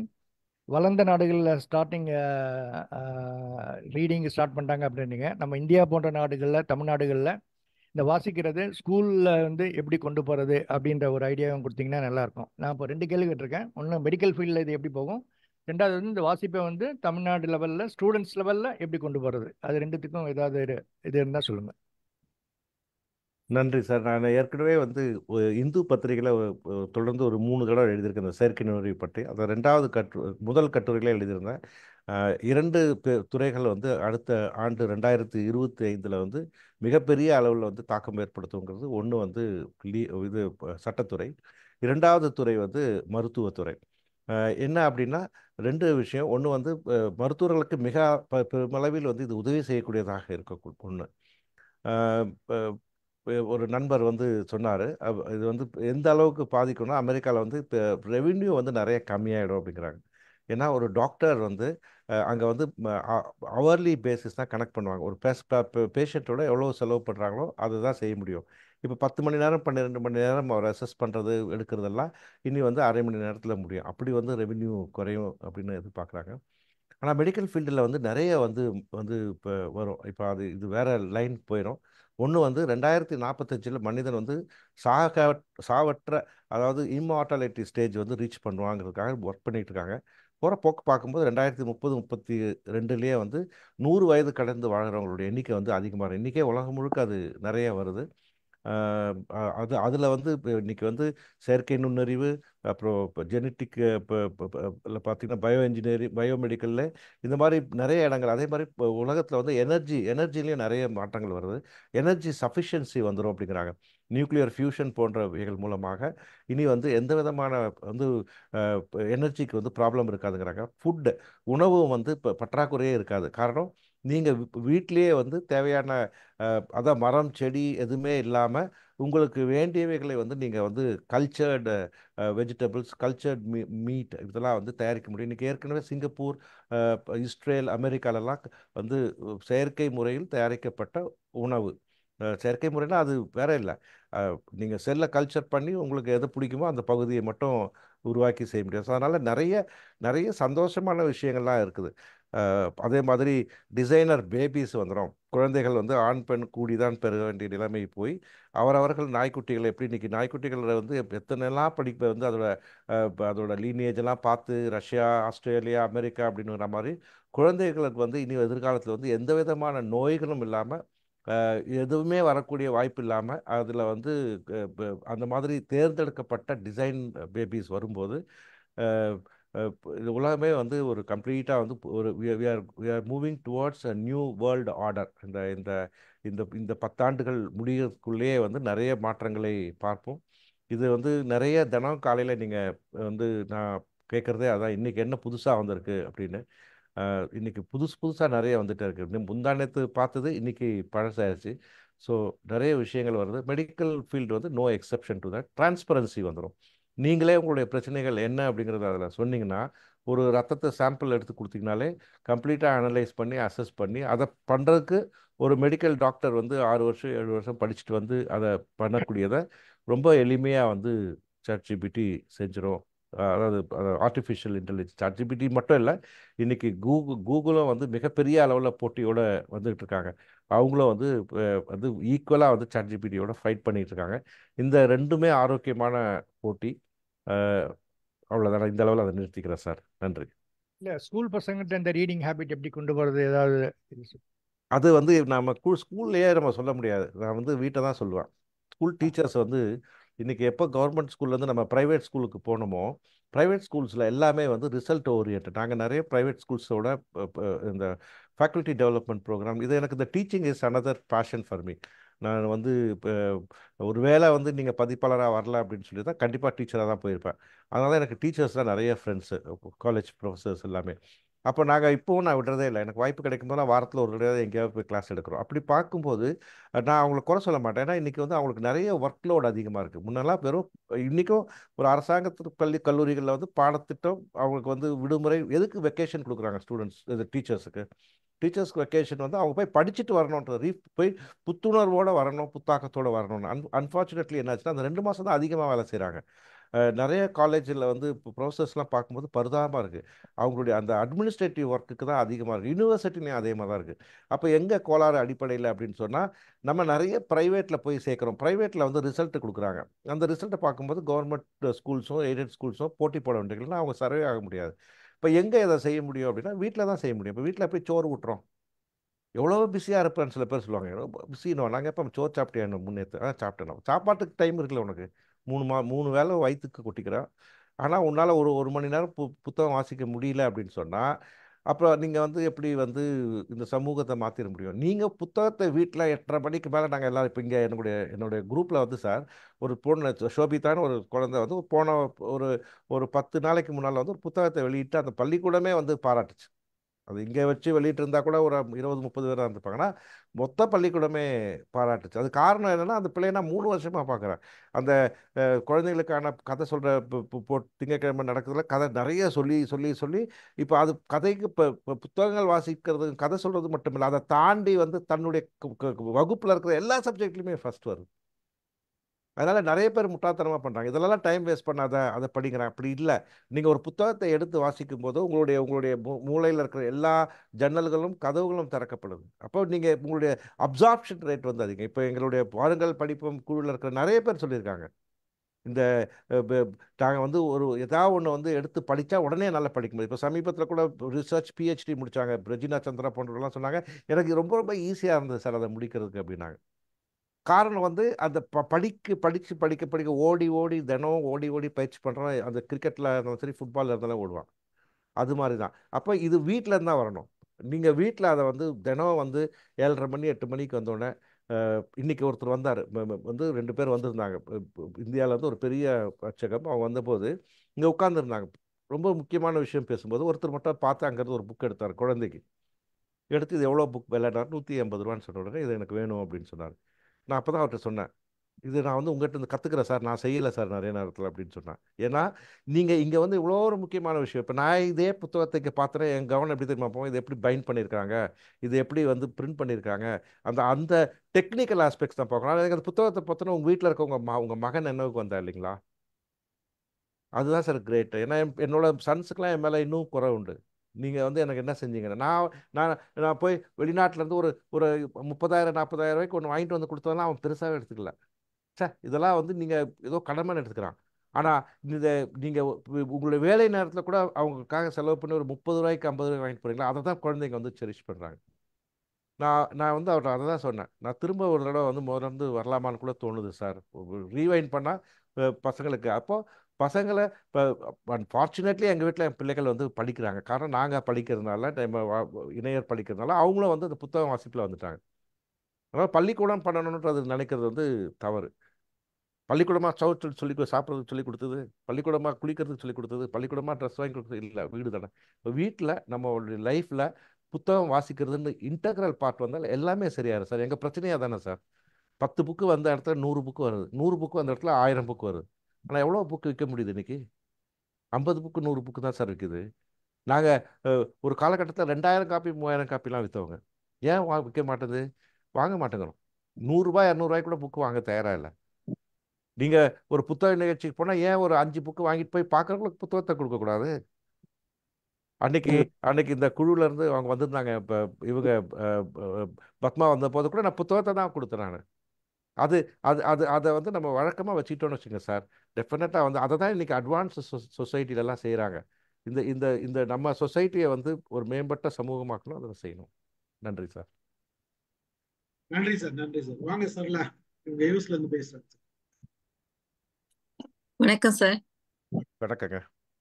வணக்கம் சார். ரொம்ப அருமையா பேசுனீங்க சார். நிறைய உபயோகமா இருந்தது, நல்லா இருந்தது ஒவ்வொன்றும். டைம் கம்மியா இருக்கிறதால நான் கொஞ்சம் ஷார்ட்டா உங்களுக்கு சொல்ல வந்ததை மட்டும் நான் சொல்றேன். உங்களை மாதிரி நான் முதல்ல என்ன இன்ட்ரோடியூஸ் பண்ணிக்கிறேன் சார். நான் இப்போ யுஎஸ்ல இருக்கேன் சார். நான் ஆர்டிக்கல்லாம் எழுதிட்டு இருக்கேன். சமீபத்துல என்னோட ஃபர்ஸ்ட் புக் அமெரிக்காவில் அழகிய அனுபவங்கள் அப்படின்ற புக் நான் ரிலீஸ் பண்ணியிருக்கேன் சார். உங்களை மாதிரியே தான் எனக்கு எழுதுற அனுபவம் வந்து எனக்கே நான் எழுதுவேனான்றதே எனக்கு தெரியாம தான் அதுக்கப்புறம் எழுத ஆரம்பிச்சேன் நானு. எனக்கு 2 கொஸ்டின்ஸ் இருக்கு சார் உங்ககிட்ட. இப்போ நான் வந்து சார் தெரியுதுங்களா? ஸோ நான் வந்து இந்த மாதிரி ஒரு புக் ரிலீஸ் பண்ணேன் சார். இதான் சார் என்னோட ஃபர்ஸ்ட் புக்கு. இதுல வந்து நான் டிராவல் பண்ண இடங்கள்லாம் வந்து நான் கலர் பிக்சர்ல வரணும்ட்டு எனக்கு வந்து இங்க புக்ஸ் எல்லாம் எப்படி இருக்குங்க, யூஎஸ்ல எல்லாம் இப்போ சில்ட்ரன் புக் எல்லாம் படிக்கும் போதே அவ்வளவு இன்ட்ரெஸ்டா இருக்கும். ஷீட்ஸ் எல்லாம் நல்லா இந்த கலர் இதுவெல்லாம் ரொம்ப நல்லா இருக்கும். எனக்கு வந்து ஒரு ஆசை அந்த மாதிரி பண்ணணும்னு சொல்லிட்டு, ஸோ அது ரொம்ப எக்ஸ்பென்சிவா தான் இருந்துச்சுங்க. ஒரு புக்குக்கு 650 ரூபாய் அந்த மாதிரி ஸ்பெண்ட் பண்ணேன் சார். நான் வந்து போட்டேன் 500 ருபீஸ்ன்னு போட்டேன். பட் நான் வந்து மேக்ஸிமம் எல்லாருக்கும் ஃப்ரீயா தான், மேக்ஸிமம் இல்லை ஃப்ரீயா தான் கொடுத்தேன். புக் ரிலீஸ் ஃபங்க்ஷன்ல மட்டும் சும்மா ஒரு 100 ருபீஸ் அப்படின்னு போட்டு கொடுத்தேன். எனக்கு என்னோட இது என்னன்னா, இந்த மாதிரி டிராவல் பண்ற இடங்கள்ல வந்து அந்த கலர் பிக்சர் போட்டாதான் அது வந்து நல்லா அழகா நல்லா இருக்குங்க. ஸோ இதுக்கப்புறமா வர புக்ஸ் வந்து என்னால இவ்வளவு தூரம் ஸ்பெண்ட் பண்ணி போட முடியாது. ஸோ அதனால எப்படி இந்த புக்ஸ் வந்து அழகா பிளாக் அண்ட் ஒயிட்ல போட்டா அந்த பிக்சர் அவ்வளோ சரியா தெரியாது. ஸோ அதனால அதுதான் எனக்கு யோசனையா இருக்கு, அடுத்து வர புக்ஸ் எல்லாம் எப்படி போடுறது அப்படின்னு. அப்புறம் இன்னொன்னு வந்து புக் ஃபேர்ல இப்போ இது நானே தான் சார் பப்ளிஷ் பண்ணேன். இப்போ புக் ஃபேர்ல புக்கு நான் கொடுக்கணும்னா, புக் விற்கணும்னா என்ன பண்றது அப்படின்றது தான். இந்த 2 கொஸ்டின்ஸ் தான் முதல் உங்ககிட்ட. கேள்விக்கு பதில் சொல்லிடுறேன் மேடம். இப்போ வந்து ம். இப்போ நாங்கள் சமீபத்தில் வந்து இப்போ என்னுடைய அருமை சகோதரர் சௌரிராஜனை முதல்ல ஒரு ஒரு ஒரு ஒரு 15 நாளைக்கு முன்னே சந்திச்ச போது அவங்ககிட்ட ஒரு விஷயத்தை கற்றுக்கிட்டேன். அதாவது ஸ்டீவன் கோஃபி வந்து அந்த இதில் கோவி வந்து 7 ஹேபிட்ஸ் ஆஃப் ஹைலி எஃபெக்டிவ் பீப்புளில் சொல்லுவார். எந்த வேலையும் 2 தடவை செய்கிறோம். ஒன்று வந்து மைண்டில் செய்கிறோம், ரெண்டாவது புத்தகமாக கொண்டு வரோம். ஐ மீன் இதில் ரியலாக கொண்டு வரோம். ஒரு சிற்பி வந்து சிலையை வந்து வைக்கிறதுக்கு முன்னால் முதல்ல மனசில் தான் வடிக்கிறான் என்ன உருவம்னு. இப்போ அங்கே போனதுக்கப்புறம் அன்றைக்கி கற்றுக்கிட்டது வந்து 3வது ஒன்று கற்றுக்கிட்டோம். எதுவுமே வந்து மைண்டில் மட்டும் இல்லை, ரெண்டாவது வந்து நீங்கள் வந்து அதை டிஜிட்டலாக வந்து விஷுவல் ரியாலிட்டியாக கொண்டு வந்து 3வது வந்து கொண்டு வரோம் அப்படின்னு சொல்லும்போது அங்கே வந்து எனக்கு எக்ஸ்பிளைன் பண்ணாங்க எப்படி கார்ஸ் எல்லாம் இன்றைக்கி பண்ணுறாங்கன்ட்டு. பெரிய பெரிய எக்ஸ்பென்சிவ் கார்ஸ் வருது இல்லை, நீங்கள் யோசிச்சு பார்த்துருக்குமா இந்த காரை எப்படி முதல்ல வந்து கொண்டு வரான், எதை நம்பி கொண்டு வரான்னு. ஆக்சுவலாக கார் வெளியில் வரதே இல்லை. அவன் டிசைன் பண்ணதுக்கப்புறம் இதை விஷுவல் ரியாலிட்டியில் அதை வந்து படமாக அதை கொண்டு வரான். அந்த கார் எப்படி இருக்கும்னு ட்ராவல் பண்ண வைக்கிறான், உங்களை எக்ஸ்பீரியன்ஸ் எல்லாமே கொடுக்குறான். ஆஹா பிரமாதமாக இருக்கேன், நம்ம உட்காந்தே போகலாம் போல் இருக்கேன், நான் 6 பேர் அப்படின்னு நினைக்கும் போது இதுக்கு இவ்வளோ பே பண்ணுங்கன்றான். இதுக்கு வந்து 8 மாதம் வெயிட்டிங் பீரியடுங்கிறான். நமக்கு வந்து அது இன்னும் கூடுதல், அடடா இப்போவே இந்த காருக்கு இவ்வளோ டிமாண்டுன்னு எல்லாரும் பே பண்ணுறோம். ஆக்சுவலாக நம்மகிட்ட பணம் வாங்கினதுக்கப்புறம் அவன் ரெடி பண்ணி கொடுக்குறான் கார். அதே மாதிரி நான் என்ன சொல்கிறேன்னா, நீங்கள் என்ன புத்தகங்கள் தயாரிக்கலாம் அது விஷுவலாக தயாரிச்சிருங்க முதல்ல ஒரு புத்தகத்தை. அதை வந்து வீடியோவாக எடுங்க. அந்த புத்தகத்தை திறந்தா எப்படி இருக்கும், அதில் என்ன இருக்கும், இதெல்லாம் வந்து இன்றைக்கி வந்து ஃப்ரீயாகவே பண்ண முடியும். இன்றைக்கி வந்து ஆர்டிஃபிஷியல் இன்டெலிஜென்ஸ் வச்சு ஃப்ரீயாகவே இது மாதிரிலாம் நீங்கள் க்ரியேட் பண்ண முடியும். இந்த டூல்ஸ் எல்லாம் இதை க்ரியேட் பண்ணி இந்த புத்தகம் யாருக்கு வேணும், வெறும் 900 ரூபாய் தான், உங்கள் குழந்தைக்கு இதை வாங்கி கொடுங்க. உங்கள் குழந்தை பேரே வரும் அந்த அந்த புத்தகத்தில் வந்து எங்கேயாவது ஏதாவது இடத்துல ஒரு குழந்தை பேர் வருது அப்படின்னா உங்கள் பேர் வரும். அப்படின்னா நீங்கள் வந்து ஒவ்வொருத்தருக்கு தேவையான அளவுக்கு டிசைன் பண்ணுங்கள். இதை சமீபத்தில் கூட ஒரு பிளானிங் கமிஷனர் வந்து மெம்பர் இஸ்மாயில் அவர்கள் சொன்னாங்க. அதாவது இப்போ அவர் 80களிலேயே வந்து லண்டனில் பார்த்தாராம் book designed for an individual. அந்த கதையில் வந்து அந்த வர சிறுமியோ சிறுவனோடைய பெயர் வந்து நீங்கள் யாருக்கு வேணுமோ அதை செய்ய முடியும். அது மாதிரி நீங்கள் வந்து அந்த மாதிரி ப்ரோஆக்டிவாக திங்க் பண்ணுங்கள். ஒரு 1000 ரூபாய் கொடுத்து இந்த மாதிரி ஒரு புத்தகத்தை கூட வாங்கி கொடுக்க முடியாதுன்னா அவங்களுக்கு வந்து நம்ம அந்த நண்பர்களுக்கு வந்து பாடம் எடுக்க தான் செய்யணும். இப்போ புதுசாக ஒரு இங்கே ரெஸ்டாரண்ட் ஒன்று இருக்குது மேடம், புதுசாக இன்றைக்கி திறந்துருக்காங்க எக்மோரில், அருமையான டிஷ் அது அப்படின்னு சொன்னால் வேர்ட் ஆஃப் மவுத்லேயே வந்து அப்போ 10 நாளில் 1000 பேர் சாப்பிட்றான்ல. நான் திரும்ப திரும்ப சொல்கிறதுக்குன்னா ஏன்னா அதுவும் உடலுக்குள்ளே தான் போகுது, இதுவும் போகுது. இது வந்து மறுநாள் காணாமல் போயிடுது. ஆனால் அது வந்து காலத்துக்கு நம்மளை உருவாக்குது. நம்ம நீங்கள் யாரையா பார்த்தீங்கன்னா அது கேளுங்க, இந்த புடவை எங்கே வாங்கினீங்க, இந்த நெக்லஸ் எப்படி இருக்குன்னா கேட்காதீங்க, இந்த சினிமா பார்த்தீங்களான்னு கேட்காதீங்க, நீங்கள் என்ன புக்கு படிச்சீங்கன்னு கேளுங்க. அசிங்கப்படுத்துங்க, அந்த எதுக்கு இருக்கணும் கேவலப்படுத்து. நீங்கள் புத்தகமே படிக்க மாட்டீங்களா, அப்போ உங்களோட எனக்கு உரையாடலே இல்லை அப்படிங்கிற மாதிரி உங்களுடைய பாடி லாங்குவேஜில் காட்டுங்க. அந்த நீங்க அந்த மாதிரி சொல்லுங்க. சொல்ல அப்போ அதனால இது விற்க முடியாதுன்னு ஒன்றுமே இல்லை மேடம். நீங்கள் வந்து you have to try proactive social. எனக்கு தெரிஞ்சு இதே இங்கே இருக்கிறவங்க சில பேர் 500 காப்பி விற்றுட்டு இப்போ அடுத்த 500 காப்பி பிரிண்ட் பண்ணுறாங்க அவங்க புத்தகத்தை இந்த குரூப்பில். இதே மிக முக்கியமான ஒரு ஆளுமே இதில் இருக்காங்க, அவங்களுடைய 50 புத்தகம் கூட போகவே இல்லை. ஏன் அப்படின்னா இன்னைக்கு சோஷியல் மீடியா வந்து ஒரு நல்ல ஜனநாயக தன்மையை எல்லாருக்குமே உருவாக்கியிருக்கு. நீங்கள் அதை என்ன ப்ரொமோட் பண்ணியிருக்கீங்க, நீங்கள் வந்து ஃபேஸ்புக்கில் இப்போ இருக்கீங்களா, ஃபேஸ்புக்கில் இருக்கிறவங்கள நம்மளை மாதிரி நான் தெரியல, என்னைய மாதிரி பூமர்ஸ் தான் ஃபேஸ்புக்கில் இருக்காங்க. அப்புறம் இன்ஸ்டாகிராமில் இன்றைக்கி யங்ஸ்டர்ஸ் எல்லாமே, நாங்கள் ஸ்டாட்டிஸ்டிக்ஸே எடுத்தோம், யங்ஸ்டர்ஸ் எல்லாமே 90% வந்து இன்ஸ்டாகிராமில் இருக்காங்க. ப்ரொஃபஷனல்ஸ் எல்லாருமே லிங்க்டின்ல இருக்காங்க. இதில் எதெல்லாம் என்னென்ன அக்கௌண்ட், நீங்கள் எங்கள் அமெரிக்காவில் இருக்கீங்க, நீங்கள் வந்து இதில் என்னென்ன அக்கௌண்ட்ஸ் வச்சுருக்கீங்க, அமெரிக்காவில் வந்து ஃபெட்னா நடந்தது. அந்த டைமில் வந்து நீங்கள் அதை கலந்துக்கிட்டீங்களா? அங்கே எந்த அளவுக்கு இந்த புத்தகத்தை ரீச் பண்ணீங்க? இதெல்லாம் நீங்கள் பண்ண ஆரம்பிக்கும்போது இன்னைக்கு ஃபெசிலிட்டி நிறைய இருக்குது மேடம். ப்ரொடக்ஷன்லாம் ரொம்ப ரொம்ப ஈஸி. இன்னைக்கு வந்து கிண்டில் பேப்பர் பேக் எடிஷன்னே இருக்குது. இங்கிலீஷ் புத்தகமாக இருந்தால் நான் இங்கே பப்ளிஷ் பண்ணி நாங்கள் ஒரு தடவை செஞ்சோம். ஒருத்தருடைய புத்தகத்தை சென்னையில் வந்து வந்து தயார் பண்ணி அந்த புத்தகத்தை வந்து அமெரிக்காவில் வந்து பிரிண்ட் பண்ணி அந்த புத்தகத்தை வந்து விற்றாங்க. ஸோ இன்னைக்கு இது எல்லாமே மார்க்கெட்டிங் டெக்னிக் தான். நான் 800 வாங்கி நீங்கள் 100 கொடுத்தேன்றதை யூஆர் ஸ்பாயிலிங் த மார்க்கெட்டு.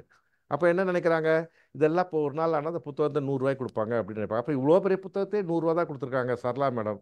என்ன ஒளிவண்ணன் வந்து பிளாக் அண்ட் ஒயிட்டில் ஒரு புக் அடிச்சு 150 சொல்கிறாங்க அப்படிங்கிறாங்க. So it is possible. It is possible. நீங்கள் வேணும்னா தனிப்பட்ட முறையில் வாங்க. நான் இதை எப்படி செய்ய முடியும்னா என்னோட தீசிஸே அதில் தான் இருந்தது. சோஷியல் மீடியா தான். பிரிண்டிங் இன்னும் எளிமையாக பண்ணுறதுக்கு அதுக்கும் வந்து இப்போ ஸ்டூடெண்ட்ஸ் ராக்ஸ் மாதிரி சில நிறுவனங்கள் இருக்குது. அவங்களும் they're ready to do it. Help பண்ணுறதுக்கு அவங்க வந்து தயாராக இருக்காங்க. நன்றி madam. Okay sir, thank you sir, thank you so much. Thank you Sarla, thank you very much. யார் பேசுறது? வாங்க வினயதத்து சார். இப்போ ஆன் பண்ணுங்க. ரொம்ப சிறப்பான ஒரு வழிகாட்டுறது மாதிரி எழுத்தாளருக்கும் வாசகனுக்கும் உள்ள கேப்பு, எழுத்தாளருக்கும் பதிப்பாளருக்கும் உள்ள கேப், இதுகளையெல்லாம் ஒரு பிரிட்ஜ் பண்றது மாதிரி, ஒரு வழிகாட்டுறது மாதிரி மிகச்சிறப்பான உரை. நிறைய கருத்துக்களை நீங்க உங்களுடைய உரையை முழுவதும் ரவிசாரு நண்பர் ரவிசாரு அழகா தொகுத்து சொல்லிட்டாரு. சில கருத்துக்களை மாத்திரம் நான் இதுக்கலாம்னு நினைக்கிறேன். நீங்க சொன்னீங்க ஒரு குழுவுல யாராவது ஒருத்தர் நல்ல திட்டமிட்டுறது மாதிரி இருந்தா அந்த குழுவுல இருக்க எல்லா உறுப்பினர்களும் சிறப்பா வருவாங்க.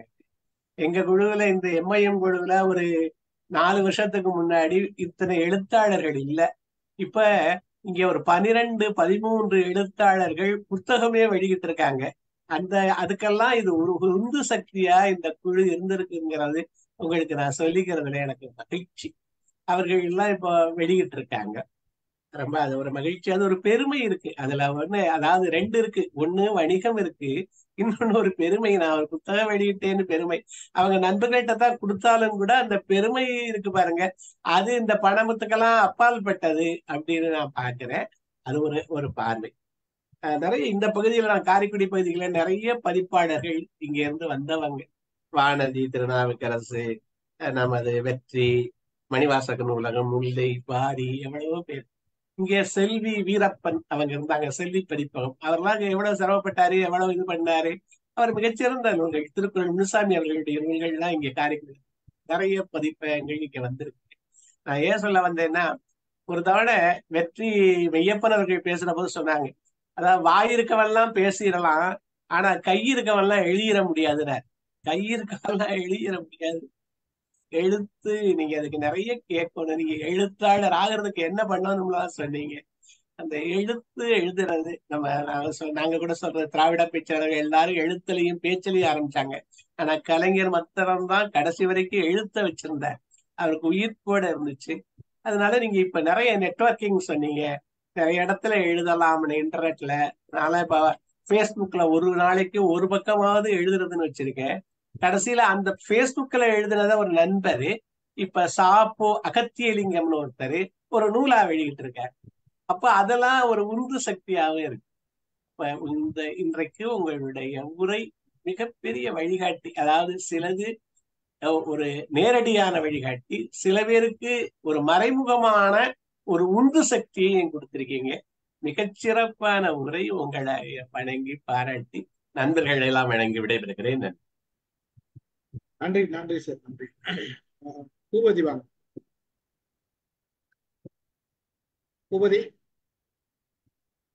பூபதி பேசுறீங்களா? பத்மா மேடம் பேசுங்க.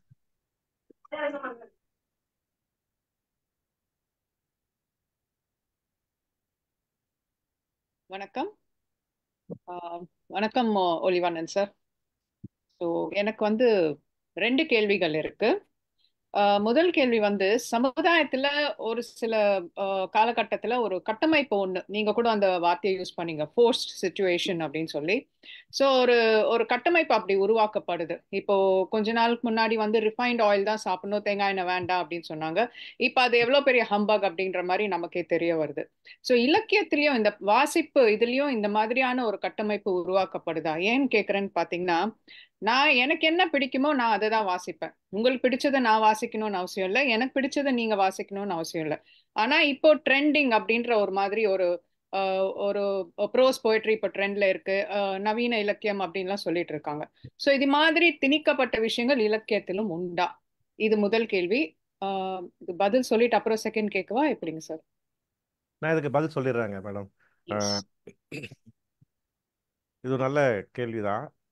நிறைய நண்பர்கள் கேட்குறாங்க. இது வந்து என்னை பொறுத்தவரைக்கும் இது வந்து இர்ரிவர்சபிள் ப்ராசஸ் தான். இதை வந்து நீங்கள் அதை அவ்வளோ கம்பேர் பண்ண முடியாது.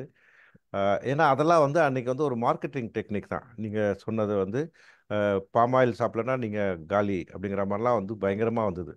ஆனால் அதையெல்லாம் தாண்டி இன்னைக்கு வந்து திரும்பவும் வந்து செக் எண்ணெய்க்கு போகிறாங்க. அது அது அது அது வந்து வேற. பட் இது ஏன் இலக்கியம் அப்படிங்கிறது வந்து அந்தந்த காலகட்டத்துக்கு ஏற்ற மாதிரி வந்து அன்றைக்கு இருக்கிற சமூக சூழல்களுக்கு ஏற்ற மாதிரி மாறிட்டே போகுது. மன்னிக்கணும், நான் உதாரணத்தை திரைப்படத்துலேருந்து சொல்கிறேன், ரொம்ப எளிது. இப்போ 30கள் 40கள் எல்லாம் வந்த படங்கள் பார்த்தீங்கன்னா, தியாகராஜ பாகவதர் காலத்துலலாம் பேசுகிற வசனங்கள் வந்து நாதா அப்படின்னு ஆரம்பித்து அப்படியே அது போகும். அது பேசிக்கூட காமிக்கலாம், ஆனால் அதுக்குள்ள இப்போ இடம் இல்லை. அதுக்கப்புறம் அப்படிப்பட்ட ஒரு சூழல் எங்கே போயிருந்தீர்கள் அப்படின்னு வரும். அது கொஞ்ச நேரம் கழிச்சு தான் வந்து நான் வருவதற்கு தாமதமாகிவிட்டது. அதுக்கப்புறம் திடீர்னு 50ல் வந்தது. 52ல் வந்து கலைஞர்களுடைய பராசக்தி வரும்போது வசனங்கள் பக்கம் பக்கமாக அந்த கோர்ட் வசனம் கேட்குறோம். அதுக்கப்புறம் மனோகரா நிறைய படங்கள் வந்து வந்துகிட்டே இருந்தது. திரும்பவும் ஒரு கட்டத்தில் வந்து ஸ்ரீதர் மான்ற போன்றவர்கள் வந்து நெஞ்சில் ஒரு ஆலயம், காதலிக்க நேரமில்லை, அதெல்லாம் வந்து கொஞ்சம் வேற மாதிரி படங்கள். அதுக்கப்புறம் பார்த்தீங்கன்னா 70களில் வரும்போது இப்போ பாரதி ராஜா வந்து திரும்பவும் மீண்டும் வந்து ஒரு ஒரு கிராமம்னா உண்மையான கிராமம் அப்படின்னு காமிச்சாங்க. இப்படி வந்து ஒவ்வொரு காலகட்டத்திலையும் வந்து படங்கள் இன்னைக்கு வந்து பார்த்தீங்கன்னா நிறைய வெற்றிமாறன் போன்றவர்கள், ரஞ்சித் போன்றவர்கள்லாம் இப்போ வேற கட்டத்துக்கு நகர்த்தி கொண்டு போயிட்டாங்க. இப்போ திரும்பவும் வந்து நீங்கள் கேட்குறது பார்த்தா எனக்கு வந்து இப்போ தியாகராஜ பாகவதர் காலத்துக்கு நம்ம போவோமா அப்படின்னு கேட்குற மாதிரி தான் இருக்குது. இலக்கியத்தை எடுத்திங்கன்னா சார்ல்ஸ் டிக்கன்ஸ் காலம் அப்படின்னா அது ஒரு காலம். அதுக்கப்புறம் ஒவ்வொரு காலத்துக்கும் மாறிட்டே வருது. போன நூற்றாண்டில் இப்போ 19ஆம் நூற்றாண்டில் பார்த்தீங்கன்னா ஃபியோடர் டால்ஸ்டாய் நிறைய ரஷ்ய எழுத்தாளர்கள் எழுதுகிற எழுத்துக்கள். பிறகு 20ஆம் நூற்றாண்டில் பார்க்கும்போது வந்து பார்த்தீங்கன்னா அது வேற மாதிரி போயிட்டே இருந்தது. ஸ்ட்ரீம் ஆஃப் கான்ஷியஸ்னஸ் அந்த மாதிரிலாம் இருந்தது. அப்புறம் செகண்ட் வேர்ல்டுக்கு அப்புறம் மாடர்னிசம் வர ஆரம்பிச்சது. அந்த மாடர்னிசம்ங்கிறது எழுத்துல மட்டும் இல்லை, நிறைய விஷயங்கள வந்தது. ஏன் மாடர்னிசம் வர ஆரம்பிச்சதுன்னா, மக்களுக்கு வந்து அது வரைக்கும் இருந்த ஒரு ஒரு ஐடியாலஜி, அது வரைக்கும் இருந்த இதெல்லாம் வந்து ஒரு ஒரு நம்பிக்கையின்மை வந்துச்சு. ஏன்னா second world war plus Hiroshima நாகசாகிலாம் பார்க்கும்போது this is not an answer, we should different. அப்போது நிறைய விஷயங்கள், பேசப்படாத விஷயங்கள்லாம் பேச ஆரம்பித்தாங்க. அப்போ அதனுடைய நீட்சி தான் அது. இப்போ நீங்கள் சொல்கிறது எனக்கு புரியுது. இப்போ 60 70லலாம் எழுதப்பட்ட கதைகள்லாம் வந்து அது ரொம்ப இயல்பாக இங்கே வந்து ஒரு ஒரு சென்னையில் இருக்கிற ஒரு நடுத்தர மக்களுடைய இதுவாக இருக்கும். பட் பின்னால் வந்து இமயம் போன்றவர்கள் மற்றவங்கெல்லாம் வந்து எழுதும்போது அவர்கள் வந்து இந்த சமுதாயத்தை ரெப்ரசன்ட் பண்ணாத மக்களை பற்றி எழுத ஆரம்பித்தாங்க. இதுதான் மாடர்னிசத்தினுடைய ஒரு கோட்பாடு. அதில் கிடைச்ச பெரிய இது வந்து எல்லாரும் பேசப்படாதவர்கள்லாம் பேசப்பட ஆரம்பிக்கிறாங்க. அது அப்படி வரும்போது அவங்க மொழியில் தானே எழுத முடியும். அவர்கள் இப்போ ஒரு ஒரு ஒரு கரிசல் காட்டிலிருந்து எழுதப்படுறது அந்த கரிசல் காட்டு மொழியில் தான் எழுத முடியும். இது ஒன்று. அப்புறம் இன்னொரு மிக முக்கியமான வந்து இந்த ஃபார்ம் அண்ட் ஸ்டைல் வந்து மாறிட்டே இருக்கும். நீங்கள் ஒரு 5ஆம் வகுப்பில் படித்த புத்தகத்தை 7ஆம் வகுப்பில் படிக்க முடியாது. 7ஆம் வகுப்பில் படித்தது 8வது படிக்கணும். நீங்கள் ஒவ்வொரு வாட்டியும் உங்களுக்கு கிராஜுவேட் ஆகிட்டே போகிறீங்க. உங்களுடைய அந்த லெவல் ஆஃப் வந்து படிக்கிறதுங்கிறது ஒரு சந்தோஷமான ஒரு விஷயம். அது வந்து ஒரு ஒரு அதுவும் வந்து ஒரு டோபமைன் வந்து கொடுக்குற விஷயம்தான். டிஸ்சார்ஜ் பண்ணுறது இல்லையா, மகிழ்ச்சியான விஷயம். இப்போ நீங்கள் தொடர்ந்து ஒன்றுத்தையே வாசிக்கும்போது ஒரு ஸ்டேஜ்க்கு மேலே போர் அடிச்சிடும். You don't get that secretion of dopamine. அப்போ நீங்கள் அடுத்த ஸ்டெப்புக்கு போகிறீங்க, இன்னும் கொஞ்சம் எலிவேட் ஆகுறீங்க. இப்போ 90களில் எனக்கு நினைவு இருக்குது. நான் முதல்ல இந்த 90களில் இந்த சில எழுத்துக்கள் படிக்கும்போது எனக்கு புரியவே இல்லை. அப்போ இருந்த நேரத்தில் இருந்த மக்கள் நண்பர்கள்லாம் சொன்னது வந்து அப்படி தான் இருக்கும். ஆனால் படிக்க ஆரம்பிக்க வரும்போது இன்றைக்கி தேடுதல்கள் வருது. நாங்கள் வாருங்கள் படிப்போம்லே முதல்லலாம் பார்த்தீங்கன்னா பண்ண புத்தகங்களுக்கும் இன்னைக்கு பண்ணுற புத்தகங்களுக்கும் நிறைய வித்தியாசம் இருக்குது. அதில் முதல்ல பண்ணவங்க இப்போ வந்து பண்ண புத்தகத்துக்கும் இன்னைக்கு பண்ண வித்தியாசம் வந்து யாரும் வந்து அவங்க சொல்லவே இல்லை. அதுவே உங்களை அடுத்த தளத்துக்கு தானாகவே நகர்த்திக்கிட்டே போகும். அப்படி தான் இன்னைக்கு வந்து இன்னைக்கு மாடர்னிஸ்டிக் ரைட்டிங்ஸ் வருது. அங்கே வந்து மாடர்னிஸ்டிக் ரைட்டிங்கில் வந்து உங்களை வந்து ஒரு ரீடரை வந்து அவனே கூட சேர்ந்து திங்க் பண்ண வைக்குது. நீங்கள் 70களில் எழுதின கதைகள் 60கள்லாம் வந்து விளக்கி ஈவன் அது ஃபார் தட் மேட்டர் வந்து 18th சென்ச்சுரியில் சார்ல்ஸ் டிக்கன்ஸ் எல்லாம் பார்த்தீங்கன்னா அதே மாதிரி தான் இருக்கும். ஒரு சென்டென்ஸ் கன்ஸ்ட்ரக்ஷன் எல்லாமே ரொம்ப விவரமாக வந்து கொடுத்துக்கிட்டே இருக்கும். எளிமையாக போயிட்டே தான் இருக்கும். அது டேல் ஆஃப் டூ சிட்டிஸாக இருந்தாலும் இப்போ இன்னொரு நாவலாக இருந்தாலும். ஆனால் இப்போ அப்படி இல்லை. எழுத்தாளர்களும் வந்து வாசகர்களுக்கு நிறைய இடத்த விட்டுறாங்க அப்படியே லூஸாக. வாசகர்களும் சிந்திக்கிறான். வாசனுடைய லெவலும் வந்து இன்க்ரீஸ் ஆயிடுச்சு. அதுதான் பியூட்டி. ஒரு ஒரு ஒரு எண்டு கூட தேவையே இல்லை. அதெல்லாம் கட்ட உடைக்கிறாங்க. அது ஒரு அழகு தானே. அது சமீபத்தில் கூட நான் இதை நான் வந்து திரும்பவும் சினிமாவுக்கு வரேன்னா மகாராஜான்னு ஒரு படம், விஜய் சேதுபதியோட அருமையான ஒரு படம். அந்த படத்தை நான் எல்லா எழுத்தாளர்களையும் பார்க்க சொல்லுவேன். அந்த படத்தில் வந்து நடிப்போ கதையோ இதுக்கெல்லாம் நம்ம உள்ளே போக வேண்டாம். ஆனால் ஒரு கதையை எப்படி வந்து பல்வேறு சின்ன சின்ன பாக்கெட்ஸில் இருந்து அதை எல்லாத்தையும் கொண்டாந்து மொத்தமாக கடைசியில் கொண்டாந்து முடிக்கிறாங்க. அதே மாதிரி தான் இன்றைக்கு படைப்புகள் நிறைய எழுத்தாளர்கள் எழுதுகிறாங்க. உங்களுக்கு ஒன்றுமே புரியாது. இந்த பக்கத்துக்கும் அந்த சாப்டருக்கும் சம்மந்தமே இருக்காது. என்னடா இங்கே ஒன்று அங்கே ஒன்று அங்கே ஒன்று. ஆனால் இந்த ஜிக்ஸா பசல் எல்லாம் முடித்து கடைசியில் எல்லாம் வந்து சேரும்போது சபாஷ் அப்படின்னு கைத்தட்ட தோணு வைக்க பாருங்க. அதுதான் எழுத்தாளர் வெற்றி பெறான். வாசகனை வந்து ஒரு உற்சாக மனநிலைக்கு வரான். அதனால் நீங்கள் வந்து திரும்பவும் வந்து இப்போ தியாகராஜர் பாகவன் காலத்துக்கு போனோன்னா அந்த சிடியை எடுத்து போட்டு கேளுங்க. அங்கே இருக்கிற பழைய புத்தகங்கள், படிக்காத புத்தகங்கள் எடுத்து நீங்கள் படிங்க சொல்கிறேன். நன்றி. Okay, thank you sir. நான் மை செகண்ட் கொஸ்டின் உங்களுடைய பிஹெச்டி பற்றி சார். நான் அது என்னன்னு பார்த்தேன். Study on behaviour of customers in relation to social media marketing in Tamil publishing industry. Okay, so இதை பற்றி கொஞ்சம் சொல்லுங்க. அண்ட் உங்களுக்கு அது உங்களுடைய இந்த பப்ளிஷிங் பிஸ்னஸ் இண்டஸ்ட்ரியில் இது எந்த அளவுக்கு உங்களை கொண்டு போச்சு? ரொம்ப அதுதான் எனக்கு இப்போ ஒரு பெரிய ஐ ஓப்பனராக. நான் வந்து ஒரு ஒரு ட்ரைனிங் டீச்சிங் போவதுக்கு தான் போய் பிஹெச்டி ரிஜிஸ்டர் பண்ணேன். சென்னை பல்கலைக்கழகத்தில் தான் பண்ணேன். ஒரு நல்ல கைடு எனக்கு கிடைச்சாரு. நான் ஆரம்பத்தில் நான் வேறு நினச்சாலும் திரும்பவும் நம்ம பப்ளிஷிங்குள்ளேயே வருவோம் அப்படின்னு அப்போ நான் பொறுப்பாளராகவும் இருந்தேன். ஆனால் எனக்கு நிறைய விஷயங்கள் என்னால் வந்து ஆக்சஸ் பண்ண முடிஞ்சது. டேட்டா கலெக்ஷன்லாம் வந்து ரொம்ப ஈஸியாக இருந்தது. அப்போ நான் இதை தான் எடுத்துக்கிட்டேன்னா சமூக வலைத்தளங்கள் வந்து பெரிய அளவுக்கு வந்து வாழ தொடங்கியிருக்கு. 15, 16, 17, 18 வரும்போது சமூக வலைத்தளங்கள் தான் நம்ம பண்ணணும் அப்படின்னு நான் எடுத்துக்கிட்டு பண்ணேன். அதில் பண்ணும்போது எனக்கு வந்து முதல்ல ரொம்ப சிரமமாக இருந்தது. ஏன்னா இப்போ ரிசர்ச் வந்து எப்போவுமே இப்படி தான் வரணும். இப்போ ஒரு கட்டுரை எழுதுறது இப்போ இந்த மாதிரி பேசும்போது வாயில் வந்தது அப்படியே இப்போ இப்படியே பரவலாக பேச முடியாது. அது அப்படி இல்லை, குறுகலாக நீங்கள் கொண்டு வரணும். அந்த டைட்டிலை நான் டிஃபைன் பண்ணுறதுக்கே ரொம்ப நாளாச்சு. அதுக்கப்புறம் அதை எடுத்து பண்ணும்போது ரொம்ப சந்தோஷமாக இருந்தது. எப்படி அப்ளிகபிளாக இருக்குது அப்படின்னா இன்றைக்கி இப்போ நான் இங்கே பேசுனதுக்கு எல்லாத்துக்குமே வந்து அடிப்படை இப்போ சரளா அமெரிக்காவிலேருந்து கேட்கும்போது நான் அவங்களுக்கு பதில் சொன்னேன் இல்லையா, நீங்கள் எந்த அளவுக்கு சோஷியல் மீடியா ப்ரெசன்ஸை வந்து இம்ப்ரூவ் பண்ணுறீங்க, உங்களுடைய சமூக வலைத்தளங்களோட உங்களுக்கு தாக்கத்தை இன்றைக்கி வந்து உங்களுக்கு வாய்ப்பு கொடுத்துருக்கு. அதெல்லாம் இப்போ இதெல்லாம் வந்து நம்ம அந்த ரிசர்ச் பண்ணதுனால அதை உள்வாங்கினதுனால இன்றைக்கி ஒரு கான்ஃபிடென்ட்டாக நல்லா பேச முடியுது. பிறகு நானும் வந்து ஒரு சோஷியல் மீடியாவில் ஒரு சக்ஸஸ்ஃபுல் பர்சனாக இருக்கிறேன் அப்படிங்கிறதுனால நான் வந்து அதை வந்து என்னால் வந்து செய்ய முடியுது. இதை வந்து நான் என்னுடைய வேண்டுகோள் வந்து சமூக வலைத்தளங்களை சரியாக முறையாக பயன்படுத்துங்க. அதை வந்து அது ஒரு vehicle for us to reach to any part of the world இல்லையா. அது அது அந்த வகையில் வந்து என்னுடைய ரீசர்ச் வந்து ரொம்ப ரொம்ப வந்து பயனுள்ளதாக இருக்கிறது. பல ஆண்டுகளுக்கு பிறகு உங்களை மீண்டும் வந்து சந்திக்கக்கூடிய ஒரு வாய்ப்பை கொடுத்தது அப்படின்னு சொன்னால் இந்த புத்தகங்களும் இலக்கியங்களும் அப்படிங்கிற வகையில் அதற்கு நான் நன்றி சொல்கிறேன். Thank you sir. Thank you Krishnamurthy sir.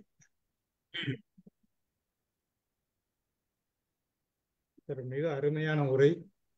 அதுல வந்து கடைசி ஒண்ணு முடிச்சீங்க, எனக்கு திருப்தியா இருக்கு அப்படின்னு சொன்னீங்க. அதுதான் எனக்கு ரொம்ப பிடிச்சிருந்தது. ரெண்டாவது நான் சொல்ல போறேன்னா, நீங்க வந்து பாத்தீங்கன்னா இந்த ரைட்டர், பப்ளிஷர் அண்ட் ரீடர் அப்படின்னு 3 கேட்டகரியில் இருக்கிறேன்னா, நான் கொஞ்ச நாளாக தான் இதில் இருக்கிறேன். இதுக்கு முன்னாடி இதில் இல்லை.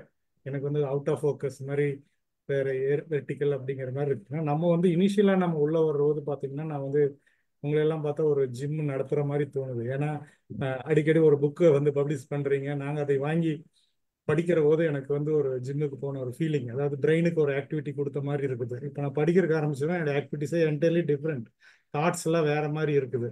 இப்போ இப்படி புதுசாக வரையிலுக்கு பார்த்தீங்கன்னா ஒருத்தர் ரைட்டராக உள்ள ஆரம்பிக்கலாமா, இல்லை பப்ளிஷராக வரலாமா? அதாவது மார்க்கெட்டிங்கில் போய் இப்போதான் நிறைய டெக்னாலஜிஸ் வந்துருச்சு. இப்போ ஏஐ அது இதுன்னு சொல்லிட்டு ஒரு ஃபார்ம் பண்ணி ஒரு சோசியல் மீடியாவில் சேல்ஸ் மார்க்கெட்டிங் அப்படிங்கிறது எல்லாமே ஆட்டோமேட்டட் ப்ராசஸில் பண்ணலாமா?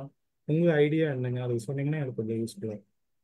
இல்லை அது எனக்கு தெரியல. ஏன்னா இப்போ இது எப்படி போக போகுது அப்படிங்கிறது எனக்கு தெரியல. அதனால நான் யாராவது புதுசாக பப்ளிஷிங்க்கு வரவங்களா இருந்தால் நான் வந்து ஜாகிரதையோட தான் வாங்கன்னு சொல்லுவேன்.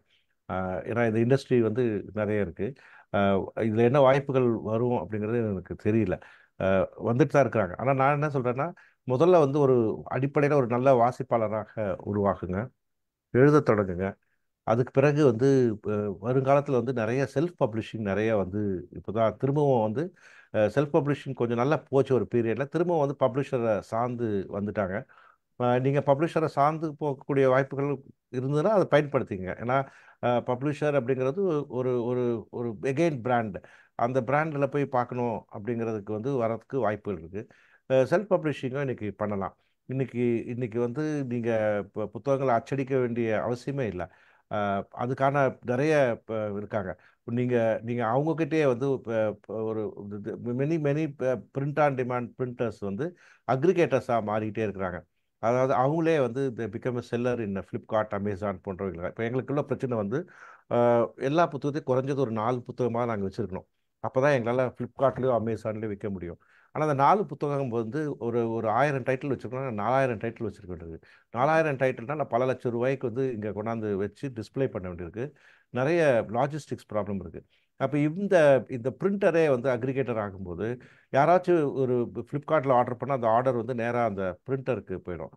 அவருடைய பிஸ்னஸ்க்கு போயிடும். அவரை உடனே அந்த புத்தகத்தை அச்சடித்து அதை வந்து இன்னைக்கு காலையில் அந்த ஆர்டர் வந்தால் அன்றைக்கி சாயந்தரமே புக்கு ரெடி பண்ணி டெஸ்பேச் பண்ணுறாங்க. இப்போ மறுநாள் போய் புக்கு சேர்ந்துருது, அதுக்கு அடுத்த நாள் போய் சேர்ந்துருது.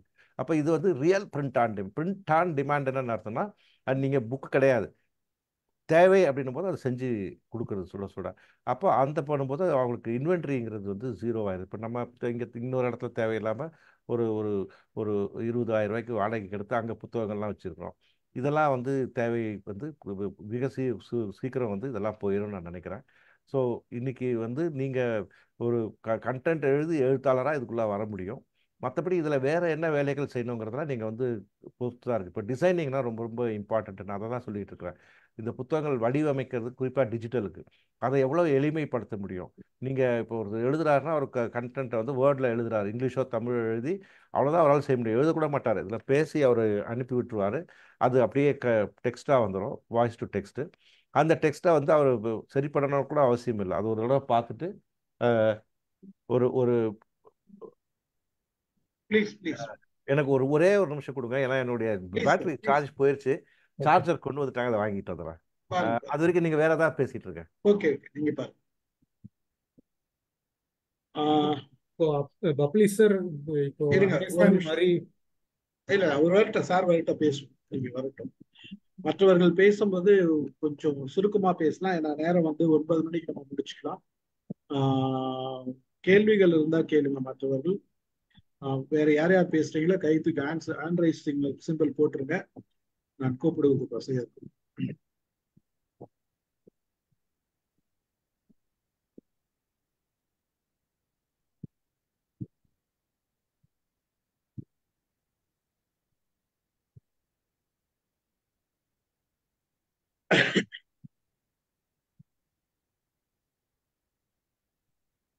மகிழ்ச்சி.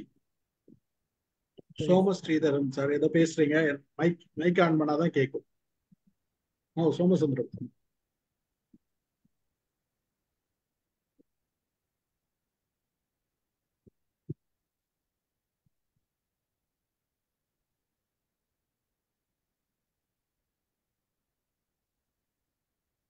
ஸ்டீபன் சார் ரொம்ப அமைதியா இருக்கேன், எதையாவது நீங்க பேசுங்களேன் சார். நீங்க பேசுறீங்களா? என்ன ரொம்ப அமைதியா இருந்தா இடையில அவ்வளவு ஒண்ணும் இல்ல சார். சார் ஒரு பேட்டரி டவுன். உயிர் வந்து விட்டது. என்னன்னா ஏற்கனவே வந்து பேட்டரி லோன் வந்துச்சு.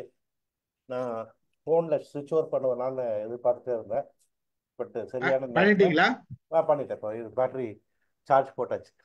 மற்ற மீட்டிங் இருந்தா எங்க மீட்டிங் கடகல கடகலன்னு இருக்கும். அதனாலதான் மேடம் அமைதியா இருக்குதுட்டாங்க. வாங்க ஓகே கிருஷ்ணமூர்த்தி, நான் வாங்க ரெடி. பிடிச்சிருக்கேன். ஹலோ வணக்கம் சார். கிருஷ்ணமூர்த்தி பேசுறீங்களா?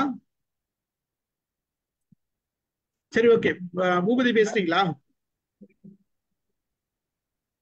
பேசுறேன் சார். வாங்க வாங்க. சார் எனக்கு 2 கேள்வி இருக்கு. ஸோ நான் இன்னைக்கு வந்து பப்ளிகேஷன் சொன்ன உடனே எனக்கு சட்ட ஞாபகம் வந்து ப்ரொட்டஸ்டன்ட் ரெவல்யூஷன் தான். ஸோ அதனால இப்போ ஏன்னா மார்ட்டின் லூதர்ன்றவர் வந்துட்டு பைபிளை வந்துட்டு ஜெர்மன் லாங்குவேஜுக்கு அவர் டிரான்ஸ்லேட் பண்ணி அவர் வந்துட்டு ஒரு பயங்கரமான ரெவல்யூஷன் பண்ணாரு. அதுக்கு வந்து ரொம்ப உறுதுணையா இருந்தது பார்த்தீங்கன்னா அந்த டைம்ல வந்துட்டு பிரிண்டிங் ப்ரெஸ்ன்றது அப்பதான் இன்ட்ரடியூஸ் பண்ணாங்க.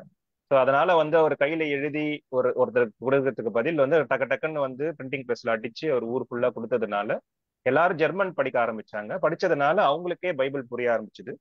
அதனால என்ன நடந்ததுன்னு பாத்தீங்கன்னா நார்டிக்ஸ் கண்ட்ரி அந்த மாதிரி கண்ட்ரிஸ் எல்லாமே எங்கெங்கெல்லாம் அந்த ப்ரொட்டஸ்டன்ட் ரெவல்யூஷன் வந்து பரவுச்சோ அந்த இடத்துல எல்லாம் ஜிடிபி பர் கேபிட்டா வந்து இன்க்ரீஸ் ஆச்சுன்ற ஒரு ரிசர்ச் வந்து எனக்கு பயங்கர ரிவீலிங்கா இருந்தது. ஸோ அது ஏன் பார்த்தீங்கன்னா வந்துட்டு அந்த இடத்துல வந்துட்டு இது ஒரு சிட்டி ஃபார்ம் ஆகுது, லைப்ரரி ஃபார்ம் ஆகுது, அதனால படிக்கிறாங்க, அதனால வந்து நிறைய பேட்டன்ஸ் அண்ட் பேப்பர் பப்ளிகேஷன்ஸ் பண்றாங்க, இன்வென்ஷன்ஸ் பண்றாங்க, அதனால நல்லா இருக்கு. இன்னொரு ஃபிளிப் சைட்ல வந்து இந்த சவுத் அமெரிக்கா, இட்டாலி மாதிரி கண்ட்ரீஸ்ல எல்லாம் இந்த ப்ரொட்டஸ்டன்ட் ரெவல்யூஷன் இல்லாதனால அவங்க எல்லாம் வந்து கம்பேரிட்டிவ்லி கீழே இருக்காங்க அப்படின்றது வந்து.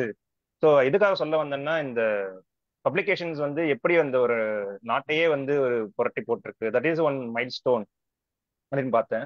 ஆனா இப்ப இருக்கிற இந்த டிஜிட்டல் ரெவல்யூஷன்ல வந்துட்டு புக் படிக்கிறதுன்றது வந்து எப்படி கம்மியாச்சு நீங்களே சொன்னீங்க சார். ஸோ எனக்கு என்ன கேள்வி இருக்கு அப்படின்னா ட்ரங்கன் க்ரூகர் எஃபெக்ட் அப்படின்னு நாங்க வந்து எக்கனாமிக்ஸ்ல படிப்போம். ஸோ அது என்னன்னா வந்துட்டு இப்போ நான் டக்குன்னு ஒரு மீம்லயோ ஒரு ஷார்ட்ஸ் ரீல்ஸ்லயோ நீங்க எந்த கண்டென்ட் வேணா நான் வந்து தேவைப்படுது அப்படின்னா டக்குன்னு வந்து எனக்கு எஸ்இஓ இல்லை நான் கூகுள் சர்ச் பண்ணேன்னா ஃபர்ஸ்ட் 2 லிங்க்ல நான் வந்து பார்ப்பேன். இல்லைன்னா வந்துட்டு யூடியூப்லயே நான் வந்து கன்சியூம் பண்றேனாலுமே எந்த யூடியூப் வந்து 2 நிமிஷத்துல சொல்றான், அவன் 30 செகண்ட்ல சொல்றான், அந்த யூடியூப்பை தான் கிளிக் பண்ண தோணுது. ஏன்னா வந்து ஒரு அரை மணி நேரம் வீடியோவோ 1 மணி நேரம் வீடியோவோ நானுமே ஒரு புக் கிளப் வச்சிருக்கேன். எம்ஐஎம் சாருமே ஒரு வீடியோ போட்டாருன்னா 2 மணி நேரம் ஒரு வீடியோ இருக்கும்.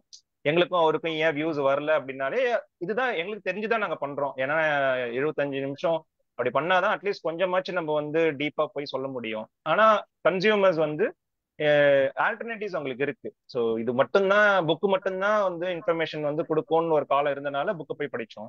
இப்போ வந்து டிஃப்ரெண்ட் சோர்சஸ்ல வந்து 1 செகண்ட்லயும் கிடைக்குது. டிக்டாக்ல வந்து 1 செகண்ட் ட்ரெண்ட்னு சொல்லிட்டு போன மாசம் எல்லாம் அலப்பறைய படிட்டு இருந்தானுங்க. ஸோ அந்த மாதிரி இடத்துல சார் இப்போ நீங்க வந்து நிறைய செல்ஃப் பப்ளிகேஷன்ஸ் இருக்கட்டும், இல்லை நீங்க ஆர்டிகல்ஸ் எழுத சொல்றீங்க, இதுல பெரிய மிஸ்கம்யூனிகேஷன்ஸ் நடக்குது. ஸோ இந்த மாதிரி டைம்ல எல்லாம் வந்துட்டு எப்படி வந்து கன்சியூமர்ஸ்க்கு ஆப்ஷன்ஸ் நிறைய இருக்கும்போது இன்ஃபர்மேஷன் அபண்டன்ஸ் எரால் இருக்கும்போது எப்படி வந்து இது வந்து சர்வைவ் ஆகும்? ஏன்னா நம்மளும் வந்து எழுதும் போது வந்து அதுக்கு வந்து கன்சியூமர்ஸ் இருந்தாதான் நம்மளுக்கும் ஒரு டோபமைன் வரும் ஆஸ் யூ செட். அப்போ அந்த டோபமைனே இல்லாதப்போ இல்லைன்னா மிஸ்கம்யூனிகேஷன்ஸ் நிறைய மீம்ல வந்து நிறைய மிஸ்கம்யூனிகேஷன்ஸ் தான் இருக்கு. ஸோ அப்போ ஆஸ் அ பப்ளிகேஷன்ஸை நீங்க ரிசர்ச் பண்ணதுனால how to you going to tackle this Duncan Kruger effect or this kind of meme shorts effect? அது அது ஒரு கொஸ்டின். 2வது கொஸ்டின் வந்துட்டு எப்படி வந்து நீங்க அந்த மிஸ்கம்யூனிகேஷனை வந்துட்டு பிளாக் செயின் டெக்னாலஜி யூஸ் பண்ணலாம்னு எனக்கு ஒரு ஐடியா இருக்கு. அந்த மாதிரி நீங்க வந்து எதனா ஒரு உங்க செட்ல வந்து பேசும்போது எதனா ஐடியாஸ் வச்சிருக்கீங்களா சார்? நல்ல கேள்வி இது. நான் இதுக்கு ஏற்கனவே ஒரு பதில் ஒன்று உங்களுக்கு சொன்னேன். இது இப்போ இந்த மீம்ஸ் பார்க்கறது, இந்த ரீல்ஸ் பார்க்கறது எல்லாம் ஒரு காலகட்டத்தை வந்து தாண்டி வந்துடும். அது எல்லாமே வந்து ஒரு ஒரு ஒரு டெம்பரரி ஃபினாமினாவை தான் இருக்க முடியும். நீங்கள் ரொம்ப ரியலாகவே ஒரு சீரியஸ் இப்போ நீங்கள் ஒரு பள்ளிக்கூடத்துலையோ கல்லூரியிலையோ இல்லை பின்னால் ஒரு தேவைப்பட்ட ஒரு விஷயத்த கேட்கணும் அப்படின்னா நிச்சயமாக நீங்கள் நிறைய கண்டென்ட் வந்தால் தான் முடியும். இந்த 1/2 நிமிஷம் 1 நிமிஷத்தை விஷயத்தை வச்சு நம்ம பண்ண முடியாது. 1990s வந்து வரும்போது நிறைய தொலைக்காட்சிகள் வரும்போது, சேனல் வரும்போது இனி அவ்வளோதான், இந்த சேனல் இருந்து வெளியில் வரமாட்டாங்கன்னு வந்துட்டாங்க. மக்களே வந்து சமூகமே தன்னை வந்து கரெக்ட் பண்ணிக்கும். இன்னைக்கு மீம்ஸ் எல்லாம் வந்து அவசியமா தான் இருக்கு. சில கண்டென்ட் எல்லாம் நமக்கு ரொம்ப ஈஸியா கொடுக்குறாங்கன்னா அது மட்டும் நிறைவு கிடைச்சிடாது. அதை தாண்டி வந்து முழுமையா தேடினாதான் நான் வந்து ஒரு முழுமையான மனிதனாக வர முடியும்னு தெரியும். நீங்க சொன்னது போல கொஞ்சம் கொஞ்சமா நம்பிக்கை போயிடுச்சு. முன்னால ஒரு 2 வருஷத்துக்கு முன்னால யூடியூபர்ஸ்ல பேசும்போது அவங்க மேல இருந்த நம்பிக்கைனா அவங்க காசு வாங்குறாங்கன்றது நம்ம அதை பார்த்ததுக்கு அப்புறம் வந்து நிறைய பேர் அதை வந்து விலகிட்டாங்க. அதாவது மக்கள் வந்து மூவ் ஆயிடுறாங்க. இப்போ யாராவது உண்மையாவே பேசினா கூட எவ்வளவு காசு வாங்கியிருப்பான் அப்படின்னு பேச ஆரம்பிக்கிறாங்க. அப்போ திரும்பவும் வந்து அந்த நியூஸ் சேனல்ஸோ இல்லை அந்த பிராண்டிங்க்கு தேடி போக ஆரம்பிக்கிறாங்க. அதனால எனக்கு தெரிஞ்சு நீங்க முழுமையா படிக்கணும். இப்போ நீங்க உங்களுடைய நீங்க இனி எழுத்துங்கிறது என்ன, யாரோ ஒருத்தருடைய அனுபவம் அறிவை வந்து ஷேர் பண்ண போறாரு. நீங்க என்ன சொல்ல வரீங்கன்றது வேணா அந்த அந்த ஒரு ஒரு ஷார்ட் டியூரேஷன்ல தெரிஞ்சுக்கலாம். பட் அதுல எனக்கு ஒரு இன்ட்ரெஸ்ட் வந்துட்டா நான் அதுக்குள்ள போய் படிக்க தானே செய்வேன்.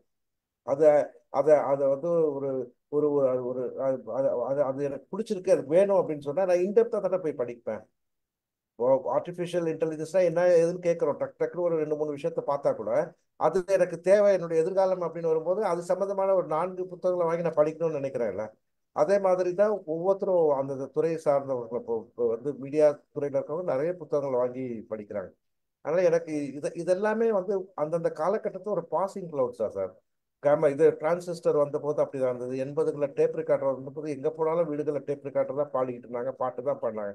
அதனால என்னாச்சு, அது ஒண்ணுமே ஆகலை. எல்லாமே கொஞ்ச நாள் வந்து மாறிடும் நினைக்கிறேன். அப்ப ஏன்னா இதுதான் நான் திரும்பவும் சொல்றேன், இந்த இந்த மனித இனம் வந்து மற்ற எல்லா ஸ்பீஷிஸோட தாண்டி நிற்கிறதுக்கு காரணம் அந்த இன்ஃபர்மேஷனை அதே ஜெனரேஷனுக்குள்ள கடத்துறது. மற்ற எல்லா ஸ்பீஷிஸ்க்கும் வந்து குறைஞ்சது ஒரு 7 ஜெனரேஷன் ஆனாதான் அது மரபணுக்கள் வழியாக போக முடியும். நமக்கு வந்து இப்போ இதுலயே தான் நம்ம இன்ஃபர்மேஷன் கொடுக்கறதுனால இது வந்து நம்ம வந்து பெருசா கவலைப்பட வேண்டிய. இப்போ நம்ம இதெல்லாம் பேசுறோம்ல, இதுவே வந்து நிறைய பேருக்கு ஒரு அவேர்னஸ் அவேக்னிங் இருக்கலாம். அடுத்த தடவை காலையில எழுந்து ரீல்ஸை பார்க்கும்போது அவனுக்கு வந்து யோசிப்பான்ல, ஓ இது வந்து என் டைமை எடுத்துக்குது அப்படின்னு நினைப்பான்ல.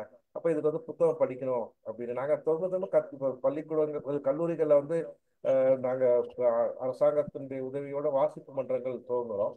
நிறைய மாணவர்கள் வராங்க, நூற்றுக்கணக்கில் ஆயிரக்கணக்கில் வராங்க. அதில் ஒரு 100 பேர் 50 பேர் வந்தால் கூட நாங்கள் அப்படிதான் நாங்கள் எடுக்கிறதே ஒரு ஆவரேஜ் வந்து 4% 5% தான், மேக்ஸிமம் 10%. நம்ம மனுஷபுத்திரன் கவிஞர் அவர்களோட சேர்ந்து தான் நாங்கள் அதை பண்ணிக்கிட்டு இருக்கிறோம்.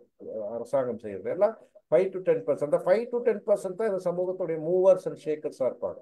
மார்கரெட் மெட் ஆந்த்ரோபாலஜிஸ்ட் சொன்ன மாதிரி இந்த சமூகத்துல மாற்றங்களை உருவாக்குறவங்க எல்லாருமே பார்த்தீங்கன்னா அது ஒரு சிறு கூட்டமாக தான் இருக்கும். அவங்களுடைய அந்த கமிட்மெண்ட் அண்ட் டெடிகேஷன் தான் மூவ் பண்ணும். அதுக்கப்புறம் தான் எல்லாருமே ஓடி வந்து அதை ஃபாலோ பண்ணுவாங்க. இப்போ இப்போ இங்க வந்து மிக சிறிய அளவுல வந்து நானோ ஒரு சாரோ பண்ணிக்கிட்டு இருக்கிறோம் அப்படின்னு சொன்னா இவ்வளவுதானே. இதனால என்ன பெரிய மாற்றத்தை காந்தி சொல்லுவாங்க, உப்பு சத்தியாகிரகம் பண்ணும்போது அவர் கூட போனோம் 20 பேர் 30 பேர் தானே.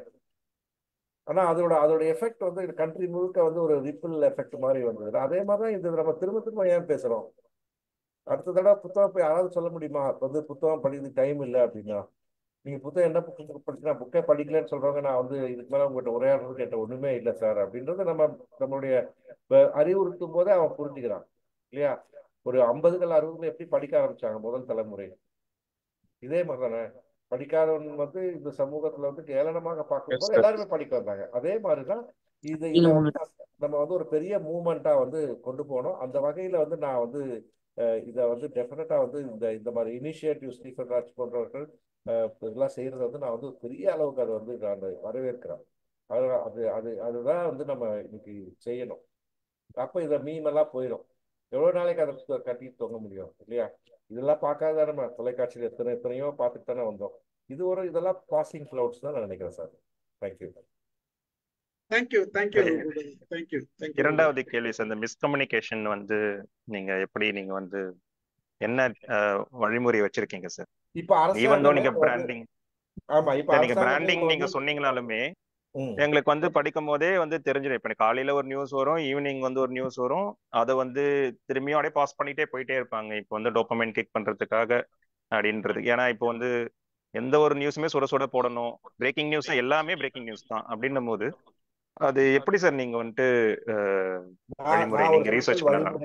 நான் எப்படி செய்யறேன் அப்படின்னு சொன்னா அது வந்து சாட்ஜிபிடியா இருந்தாலோ இல்ல வந்து கூகுளா இருந்தாலோ அது எதை பார்த்தாலுமே அதுல இருந்து அப்படியே முழுசா சாட்ஜிபிடில கீழே ஒரு டிஸ்க்ளைமர் கொடுத்துருப்பான், இது எல்லாமே உண்மை இல்லைன்னு சொல்லியிருப்பான். அப்ப எங்க போறது அப்படின்னா நீங்க வந்து ஒரு ஆக்ஸ்போர்ட் யூனிவர்சிட்டியோ கேம்பிரிட்ஜ் யூனிவர்சிட்டியோ அவனுடைய யூடியூப்ல போய் கேளுங்களேன்.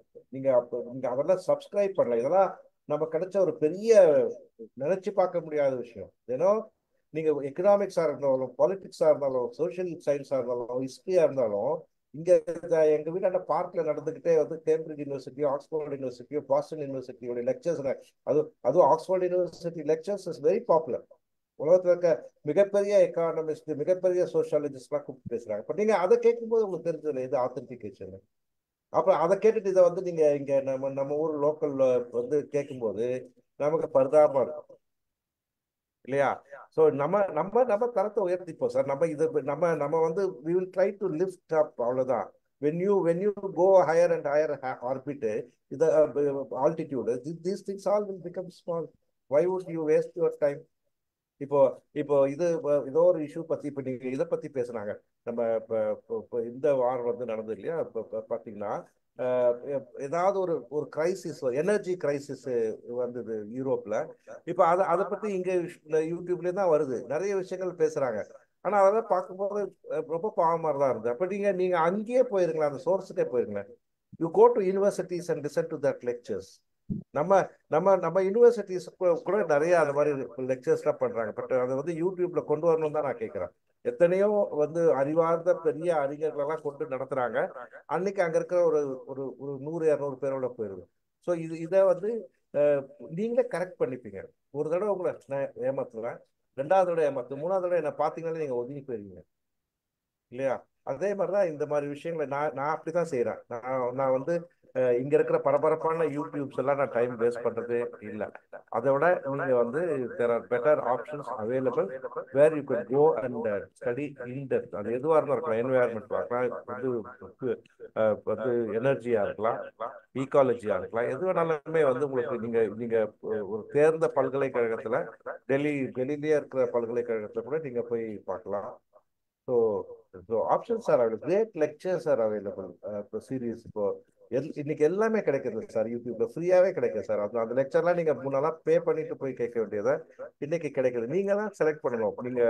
நீங்க வந்து எப்படி வந்து அரிசி முன்னால வந்து அரிசியில கல்லு பொறுக்குவாங்க எங்க பாட்டி, இப்போ கல்லுல அரிசி எடுக்க வேண்டியது, அதான் எடுத்துட்டு போக வேண்டியதான். எப்படி கோழி கரெக்டா குப்பமேட்டுல அத்தனை விஷயம் இருந்தா கூட தேடி கரெக்டா அது கண்ணு ஷார்ப்பா அந்த அரிசி பொறுத்து திங்குதோ, அதே மாதிரி நம்ம வந்து இந்த குப்பைகள்ல இருந்து நம்ம வந்து வேண்டிய செய்திகளை வந்து எடுத்து போனோம். எது ஆத்தென்டிகேட்டட் நமக்கு தெரிஞ்சுக்கிறோம், எது போலின்னு தெரியல, நம்ம பழக்கத்தை தெரிஞ்சுக்கிறோம். அதே மாதிரிதான் இது. பயப்பட வேண்டிய அவசியம் இல்லை. அது சொல்றதுக்காக நம்ம ஏற்றுக்கோ. நான் இந்த 1.5 மணி நேரம் நான் பேசுனதுக்காக நான் வந்து இதுல ஒரு பெரிய அத்தாரிட்டி, பெரிய அறிவாளி, இது சொன்னதெல்லாம் கரெக்ட் அப்படின்னு சொன்னா அதோட தப்பு எதுவுமே கிடையாது. நான் சொன்னதுல எத்தனையோ நானே 2வது இதை போய் கேட்கும்போது அழகா இந்த இடத்த மாற்றி சொல்லிட்டோமோ, இது தப்பா சொல்லிட்டோமோன்னு தோணும். So you question. நேற்று கூட வந்து நான் என்னுடைய போஸ்டிங்ல தான் போடுறேன். 5 கேள்வி 5 தடவை நீங்க ஒய் கேட்டீங்கன்னா you go to the route cause of any problem. 5 தடவை அது எந்த விஷயத்துலையுமே எந்த ப்ராப்ளத்துமே கேளுங்க.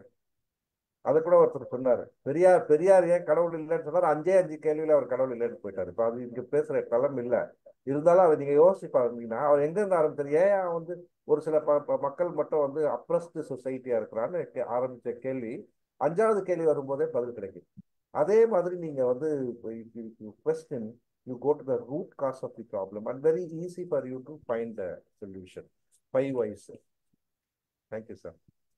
Thank you Bhupathi. Kalyani madam வாங்க. சார் வணக்கம் சார். ரொம்ப அருமையா இருந்தது எல்லாரும் சொன்ன மாதிரி உங்களுடைய உரை. எனக்கு 2 விஷயம் அதுல ரொம்ப பிடிச்சது. ஒண்ணு வந்து ஒரு 10-15 வருஷத்துல வந்து இம்மார்டலிட்டி வந்துடும் அப்படின்னு சொன்னது, நல்ல வயசெல்லாம் அதிகமாகும் அப்படின்னு சொன்னது. இன்னொன்னு வந்துங்க சார், நீங்க இந்த மாதிரி நூல் வந்து ஃபர்ஸ்ட் பிகினிங்ல இருந்த ப்ராப்ளம் எல்லாம் பார்த்துட்டு வந்து கிண்டில் வந்தப்ப கூட நீங்க எல்லாரும் திருப்ப மறுபடியும் அது எப்படியும் மேல வரும் அப்படிங்கிற ஒரு இது சொன்னீங்க. அதே மாதிரிதான் ஐடி ஃபீல்ட்ல வந்தப்ப கூட சொன்னாங்க. அந்த பாயிண்ட் ரொம்ப பிடிச்சதுங்க சார். இந்த 2 மட்டும் உங்ககிட்ட சொல்லணுமா இருந்தது. Thank you sir. நானும் இப்ப கொஞ்சம் எழுதிட்டு இருக்கேன். குமுதம் சிநேகிதியில ஒரு தொடர் ஒண்ணு எழுதிட்டு இருக்கேன் சார். அந்த மாதிரி. Thank you sir. தேங்க்யூ. நன்றி. வாங்க சக்கரபாணி சார். சக்கரபாணி சார் இருக்கீங்களா? சார் வணக்கம் ஐயா. வணக்கம். ஒளிவண்ணன் சார் அவர்களே நான் ஒரு 6 மாதத்துக்கு முன்னாடி அண்ணா நூற்றாண்டு மண்டபத்துல சந்திச்சோம். மனுஷபுத்திரன் நீங்கள்லாம் வந்துட்டு ஆர்டிபிஷியல் இன்டெலிஜென்ஸை பத்தி அன்னைக்கு ஒரு இது எடுத்தீங்க. எனக்கு 2-3 கூட்டத்தை கூட கலந்து உங்களுடைய உரை மிக அருமையாக இருந்தது, உற்சாகமூட்டுவதாக இருந்தது. என்னை போன்ற இளம் எழுத்தாளர்களுக்கு ஆலோசனைகள் மிக அருமையான ஆலோசனைகளை கொடுத்திருக்கிறீர்கள். எனக்கு கேள்வி இல்லைனாலும் ஒரு சில மீண்டும் சொல்ல ஒரு ஆலோசனை. என்னதான் நம்ம கஷ்டப்பட்டு ஒரு புக்கு போட்டாலும் அதை விற்பனை செய்வது தான் ரொம்ப கடினமான ஒன்றாக இருக்கு. நண்பர்களுக்கு இலவசமாக எவ்வளவோ கொடுக்கலாம். அப்படி இருந்தாலும் குறைந்தபட்ச அந்த பதிப்பகத்துக்கான செலவையாவது ஈடுகட்டுவதாக இருக்கிறது. குறைந்தபட்சம் நான் இதுவரை ஒரு 15 புத்தகங்கள் போட்டிருக்கிறேன். என்னுடைய ஓய்வூதியத்தில் ஒரு குறிப்பிட்ட தொகை இதற்கென்று ஒதுக்கி விடுவேன். அதில் புத்தகங்கள் போடுவது, நண்பர்களுக்கெல்லாம் இலவசமாக கொடுப்பது, நூலகங்களுக்கு இலவசமாக கொடுப்பது, இப்படித்தான் நான் இதுவரையும் செய்து கொண்டிருக்கிறேன். இதை குறைந்தபட்சம் அந்த செலவினத்தை ஈடுகட்டக்கூடிய அளவுக்கு இன்னும் சரியானது வரவில்லை. அடுத்தபடியாக சரளா மேடம் கேட்ட மாதிரி இந்த பயண கட்டுரைகள் அதெல்லாம் வந்து புத்தகங்களா போடும்போது கண்டிப்பாக புகைப்படங்கள் வந்து கலர்ல இருந்தால் தான் நல்லா இருக்கும். அப்படிப்பட்ட புகைப்படங்களை வச்சு நீங்க சொல்ற மாதிரி பிஓடி போட்டா கூட நான் வந்து முதல்ல இப்ப முகநூல்ல தான் எழுதுவேன். அந்த முகநூலை பார்த்து யார் யாரெல்லாம் ரொம்ப நல்லா இருக்குது புத்தகமா போடுங்க அப்படின்னு உற்சாகப்படுத்துறாங்களோ அவங்களுக்கு இங்க உள்நாட்டில் இருக்கவங்களுக்குலாம் நான் வந்து உங்களுக்கு புத்தகங்கள் அனுப்பி வைக்கட்டுமா, அப்ப பிரிண்டே பண்ணிருக்க மாட்டேன், புத்தகங்கள் அனுப்பட்டுமா அப்படின்னு கேட்டா அனுப்புகள் என்று சிலர் சொல்லுவார்கள், சிலர் அதுக்கு பதிலே போட மாட்டார். இப்படி அந்த டெக்னிக்கை எப்படி செய்தாலும் அந்த புத்தகங்கள் வாசகங்களை சென்றடைவது சற்று கடினமான ஒன்றாக இருக்கிறது. இதற்கு ஒரு எளிய ஆலோசனை ஏதாவது இருந்தால் மிக நன்றாக.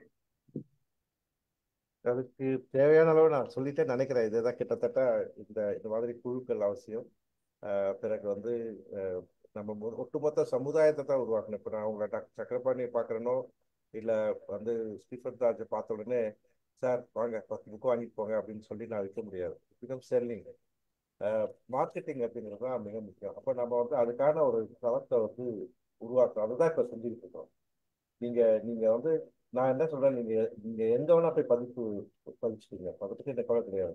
லெட் இட் பி சம்படி, யார் வேணால் பப்ளிஷராக இருக்கட்டும், நீங்கள் எங்கேயாவது புத்தகம் வெளியிடுங்க, அதை பற்றி எனக்கு கவலை இல்லை.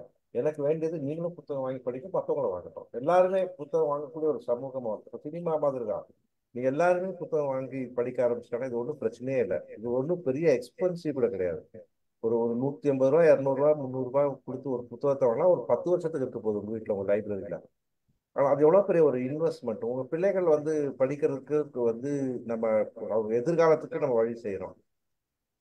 அப்படி ஒரு தளத்தை நம்ம உருவாக்கிட்டோம்னா இது ஒரு பெரிய பிரச்சனை இல்லை. அது இப்போ பிரச்சனையே வந்து உங்ககிட்டயோ எங்ககிட்டயோ இல்லை, உங்களை மாதிரி எழுத்தாளர்கிட்டயோ பதிப்பாளர்கிட்ட இல்லையா. வாங்கி படிக்கிற வந்து ஓசியில் கிடைக்குமான்னு பார்க்குற அந்த அந்த அந்த பிரச்சனை தான் எங்கே இருக்குது. பிடிஎஃப் அனுப்புங்க சார் அப்படிங்கிறான், பப்ளிஷருக்கே ஃபோன் பண்ணி பிடிஎஃப் அனுப்புங்கன்றான். நான் எங்கே போய் வச்சுக்கிறது சொல்லுங்கள். நான் அதான் சொல்லுவேன், பக்கத்தில் வந்து டாட்டா ஷோரூம் இருக்குது. நாங்கள் 20 வருஷமா இங்கே இருக்கிறோம். இந்த இடத்துல வாங்கிட்டு வந்தோம். கொஞ்சம் குறைச்சலா இருக்கு குரல் ஒலி. இப்போ நல்லா கேட்குதா சார்? பரவாயில்ல. சரிங்க. 20 வருஷமா நாங்கள் இந்த இடத்துல இருக்கிறோம். காசா மேஜர் ரோட்ல நண்பர்கள் கிட்ட வந்து வழி சொல்லும் போது காசா மேஜர் ரோட்ல திரும்பினவுடனே 2வது கட்டணம் அப்படின்னு சொல்லுவார். அடுத்த கேள்வி வந்து கேட்பாரு, டாட்டா ஷோரூம் பக்கத்துல இருக்கு அதுவா சார் அப்படின்னுவாரு. ஒரு வழியா டாட்டா ஷோரூம் மூடிட்டாங்க. இப்போ வந்து யார்கிட்ட சொன்னா வந்து அது கீழே ஒரு கோழி கடை இருக்கு சார், அந்த கடைக்கு மேலே இருக்காதானே அப்படி சொல்லுவான். நான் தான் சொல்லுவேன், இந்த கோழிக்கும் செருப்புக்கு நடுவில் தான் சார் நாங்கள் புத்தகம் வச்சுக்கிட்டு இருக்கோம் அப்படின்னே சொல்லுவேன். அதனால வந்து நம்ம அந்த சமூகத்தை ஒட்டுமொத்தமாக மாற்றாத வரைக்கும் புத்தகம் வைக்கல, அரசாங்க புத்தகம் கொள்முதல் செய்யலங்கிறதுலாம் ரொம்ப ரொம்ப கஷ்டம். வாங்கணும் அவ்வளோதான். புத்தகம் துணி வாங்குறோம், சாப்பிட்றோம், இதுக்கு மட்டும் ஏன் கொடுக்க மாட்டேங்கிறோம்? அது செய்யணும். அது நிச்சயமா வந்து இதை தொடர்ந்து நம்ம பேசிக்கிட்டே இருக்கும்போது செய்யும்போது ஒரு மாற்றம் வரும் நான் நம்புறேன். நன்றி ஐயா, தகவலை தெரிந்து கொண்டதற்கு மிக்க நன்றி. நீங்க இருக்கிற இதே பில்டிங்ல தான் ஒரு 10 ஆண்டுகளுக்கு முன்னாக என்னுடைய அலுவலகம் இயங்கி வந்தது. நம்பர் 18 காசா மேஜர் ரோட்ல நேஷனல் இன்ஃபர்மேட்டிக்ஸ் சென்டர் ஆபீஸ் இயங்கிட்டு வந்தது. இப்போ புதிய விலாசத்தை தெரிந்து கொண்டதற்கு மிக்க நன்றி. நன்றி நன்றி சார். நன்றி. வாணி பிரதீப் வாங்க.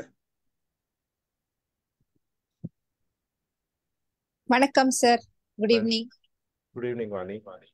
சார் ரொம்ப அருமையா இருந்தது, ரொம்ப இன்ஃபர்மேட்டிவா இருந்தது. ஸோ ஒரு ப்ராட் ஸ்பெக்ட்ரம் வியூ கொடுத்துருக்கீங்க.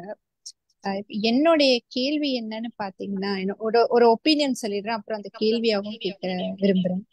இப்ப ஏஐ வந்து ஒரு பெரிய த்ரெட்டா இருக்கு அப்படிங்கிறது தான் ஒரு வேர்ல்டு குளோபல் வைடு ஒரு ஒப்பீனியனா இருக்கு. ஸோ வளர்ந்து வரும் எழுத்தாளர்கள், என்ன மாதிரி வளர்ந்து வரும் எழுத்தாளர்களுக்கு அது வந்து இன்ஃபர்மேஷன் நிறைய கொடுக்குது. ஸோ நம்ம ஒரு கொஸ்டின் கேட்டோம்னா அதுக்கு ஒரு 250-300 வேர்ட்ஸுக்கு ஒரு ஆன்சர் கொடுக்குது. ஸோ இது வந்து ஆனா அந்த ஏஐ வந்து உணர்ந்து அதை எக்ஸ்பீரியன்ஸ் பண்ணி கொடுக்குற விஷயம் கிடையாது. அதுக்கு இருக்கிற ஃபீடிங்ல வச்சு கொடுக்குது. சிலதெல்லாம் நம்ம கிட்ட கத்துக்கிட்டு நமக்கு திருப்பி ஒரு பாடத்தை சொல்ற மாதிரி இருக்கு. பட் எழுத்தாளர்கள்னு பாத்தீங்கன்னா அவங்களோட ஒப்பீனியன்ஸ், அவங்களோட எக்ஸ்பீரியன்ஸ், அதை எல்லாத்தையுமே தான் நம்ம வந்து எக்ஸ்பிரஸ் பண்றோம் அப்படிங்கிறது ஒரு கருத்து. அந்த மாதிரி இருக்கும் போது how will it actually affect people who are in the writing field? இன்னைக்கு வந்து உலகம் எங்க வந்து முதல் 3 துறை அஃபெக்ட் ஆகி அதனால வந்து போராட்டங்கள் நடைபெற்றது வந்து ஒன்று பப்ளிஷிங் இண்டஸ்ட்ரி, இன்னொன்று வந்து ஃபிலிம் இண்டஸ்ட்ரி, இன்னொன்று வந்து இந்த ஆர்டிஸ்ட், ஓவியங்கள் வரைகிறது. நான் ஒரே ஒரு விஷயத்தை மட்டும் இன்னும் கொஞ்சம் கூடுதலாக சேர்க்க சொல்கிறேன். நீங்கள் நினைக்கிற மாதிரி நீங்கள் ஃபீட் பண்ணுறதா அது கொடுக்கும் அப்படின்னு நினச்சிங்கன்னா அது தவறு. ஒரு 5 வயது குழந்தைக்கு வந்து ஒன்றுமே தெரியாது, நம்ம சொல்லிக் கொடுக்குறதா கேட்டுக்கிட்டே இருக்கோம். அதே 10 வயசு ஆகும்போது இப்போ வந்து அப்பாவுக்கு எல்லாமே தெரியும், அதனால அப்பா மட்டும் உலகத்தை எல்லாம் தெரிஞ்சவர் இல்லை அப்படின்னு அது முதல்ல ஆசிரியரை வந்து பார்க்க ஆரம்பிக்கும். அதே குழந்தை 18-20 வயசு ஆகும்போது அப்பாவுக்கு ஒன்றுமே தெரிலன்னு முடிவு பண்ணிடும். அது காரணம் அது வந்து அப்பா கிட்ட இருந்து வாங்கிக்கிட்டு அதுவும் கற்றுக்கிட்டு அப்பா ஒன்றுத்துக்குமே இல்லாமல் அம்மா எப்படி தான் அப்பா வச்சிருக்கிறாருந்தாலும் கேள்வி கேட்குது. அதே மாதிரி தான் இந்த செயற்கை நுண்ணறிவுங்கிறது நீங்கள் ஃபீட் பண்ணுறது மட்டும் இல்லை, நீங்கள் தொடர்ந்து அது செய்திகள் படிச்சிங்கன்னா இட் இஸ் லேர்னிங். நாங்கள் வந்து புத்தகங்கள் வந்து மொழிபெயர்ப்பு பயன்படுத்திக்கிட்டு இருக்கிறோம், நிறைய பேர் பண்ணுறாங்க. அப்போ அந்த மொழிபெயர்ப்பில் வந்து பார்த்தீங்கன்னா நாங்கள் அக்டோபர் மாதத்துலேருந்து செஞ்சுக்கிட்டே இருக்கோம். அன்னைக்கு பார்த்ததுக்கும் இன்னைக்கு பார்த்ததுக்கும் நிறைய வித்தியாசங்கள் இருக்குது, அதிர்ச்சி கொடுக்குது. நாங்கள் ஒரு புத்தகத்தை வந்து டிரான்ஸ்லேட் பண்ணிட்டு இருக்கும்போது அது வந்து ஒரு இடத்துல சொல்லுது, அந்த அந்த கதையில் வந்து வந்து அந்த ஒரு ஒரு பெண் அந்த சின்ன பெண்ணை கூப்பிட்டு அவள் கொஞ்சிட்டு அவளை அனுப்பும்போது அவள் கையில் இருந்த நகம் வந்து கண்ணில் பட்டு கண் பார்வை வந்து அஃபெக்ட் ஆன மாதிரி அந்த கதையில் இருக்கு. இது என்ன கொழுப்புனா இதை மாத்திட்டு இப்போ அதுக்கு வந்து சொல்லுது அது சரியா இல்லை, பர்ஃப்யூம் வந்து அவள் எடுத்து யூஸ் பண்ற மாதிரி அந்த பர்ஃப்யூம் அந்த குழந்தை கண்ணில் பட்டா மாதிரி இருந்தால் சரியா இருக்கும்னு பேசுது. அதுக்கப்புறம் எப்படி இருக்கும், உனக்கு எதுக்கு இந்த முந்திரி கொட்டை வேலை அப்படின்னு நம்ம அதை நினைக்கிறோம், சிரிக்கிறோம். அதனால அது லேர்ன் பண்ணிக்கிட்டு இருக்கு. மிஷின் லேர்னிங் இஸ் இன்னைக்கு நீங்க பாக்குறது வந்து ஆர்டிஃபிஷியல் இன்டெலிஜென்ஸ் வந்து நம்ம என்ன சொல்றோமோ அது செய்யுது. Generative artificial intelligence. ஒரு லெட்டர் எழுதி கொடுக்கணும், லெட்டர் எழுதி கொடுக்கும், டாக்குமெண்ட் கொடுக்கணும் கொடுக்கும். But what they are looking at is artificial general intelligence. இது வந்து 2025 இறுதி இல்லை 2026 வரும். அது மனித மூளையில் இருக்கிற மாதிரி அதை விட அதிகமாக வந்து சிந்திக்கக்கூடிய, வாங்கின விஷயத்தை வச்சு ப்ராசஸ் பண்ணக்கூடியது.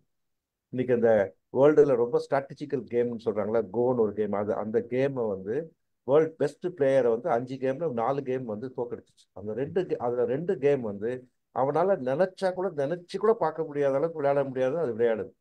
So it is able to bring a new combination of strategies which human can't think.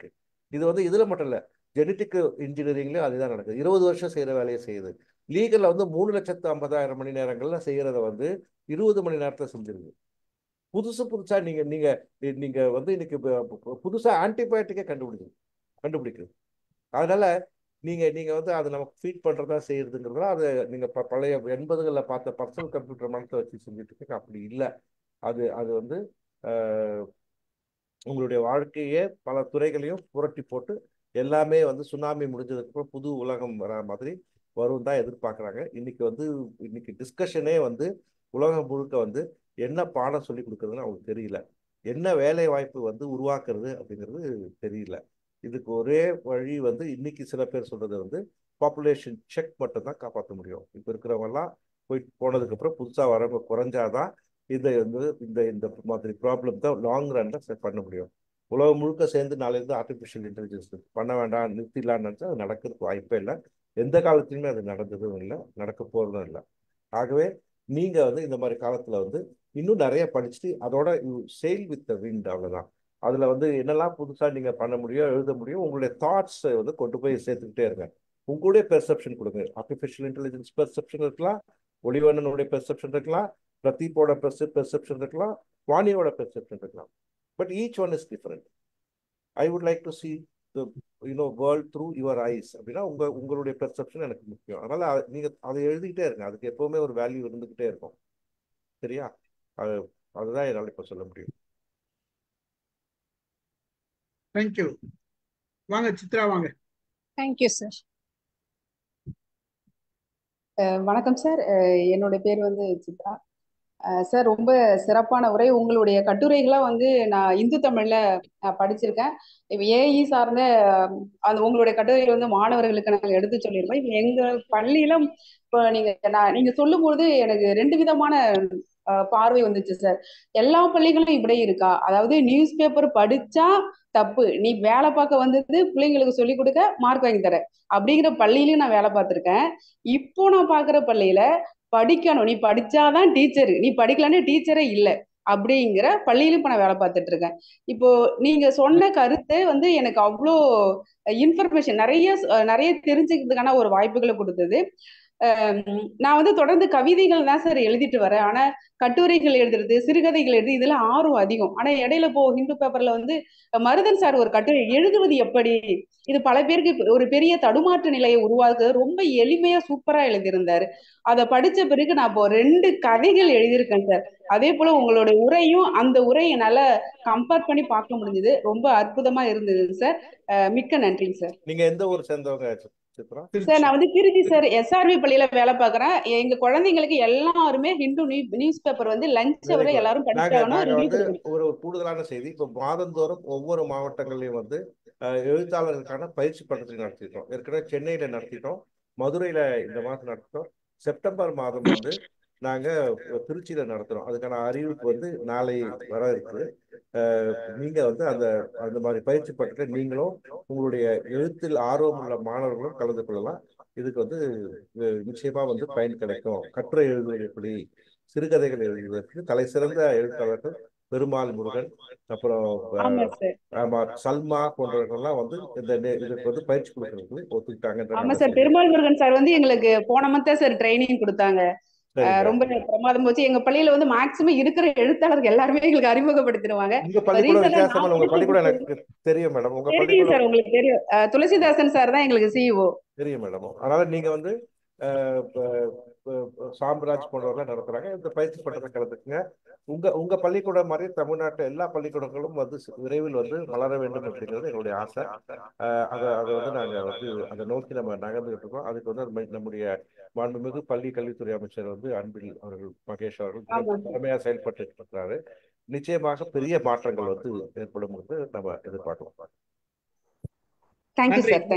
நன்றி. முடிச்சுக்கலாமா சார்? மணி 9. மன்னிக்கிறோம், மற்றவர்களுக்கு வாய்ப்பு கொடுக்க நேரம் கடந்து விட்டதால் வாய்ப்பில்லை. இன்னொரு வாய்ப்பு கிடைத்தால் பார்ப்போம். மகிழ்ச்சி.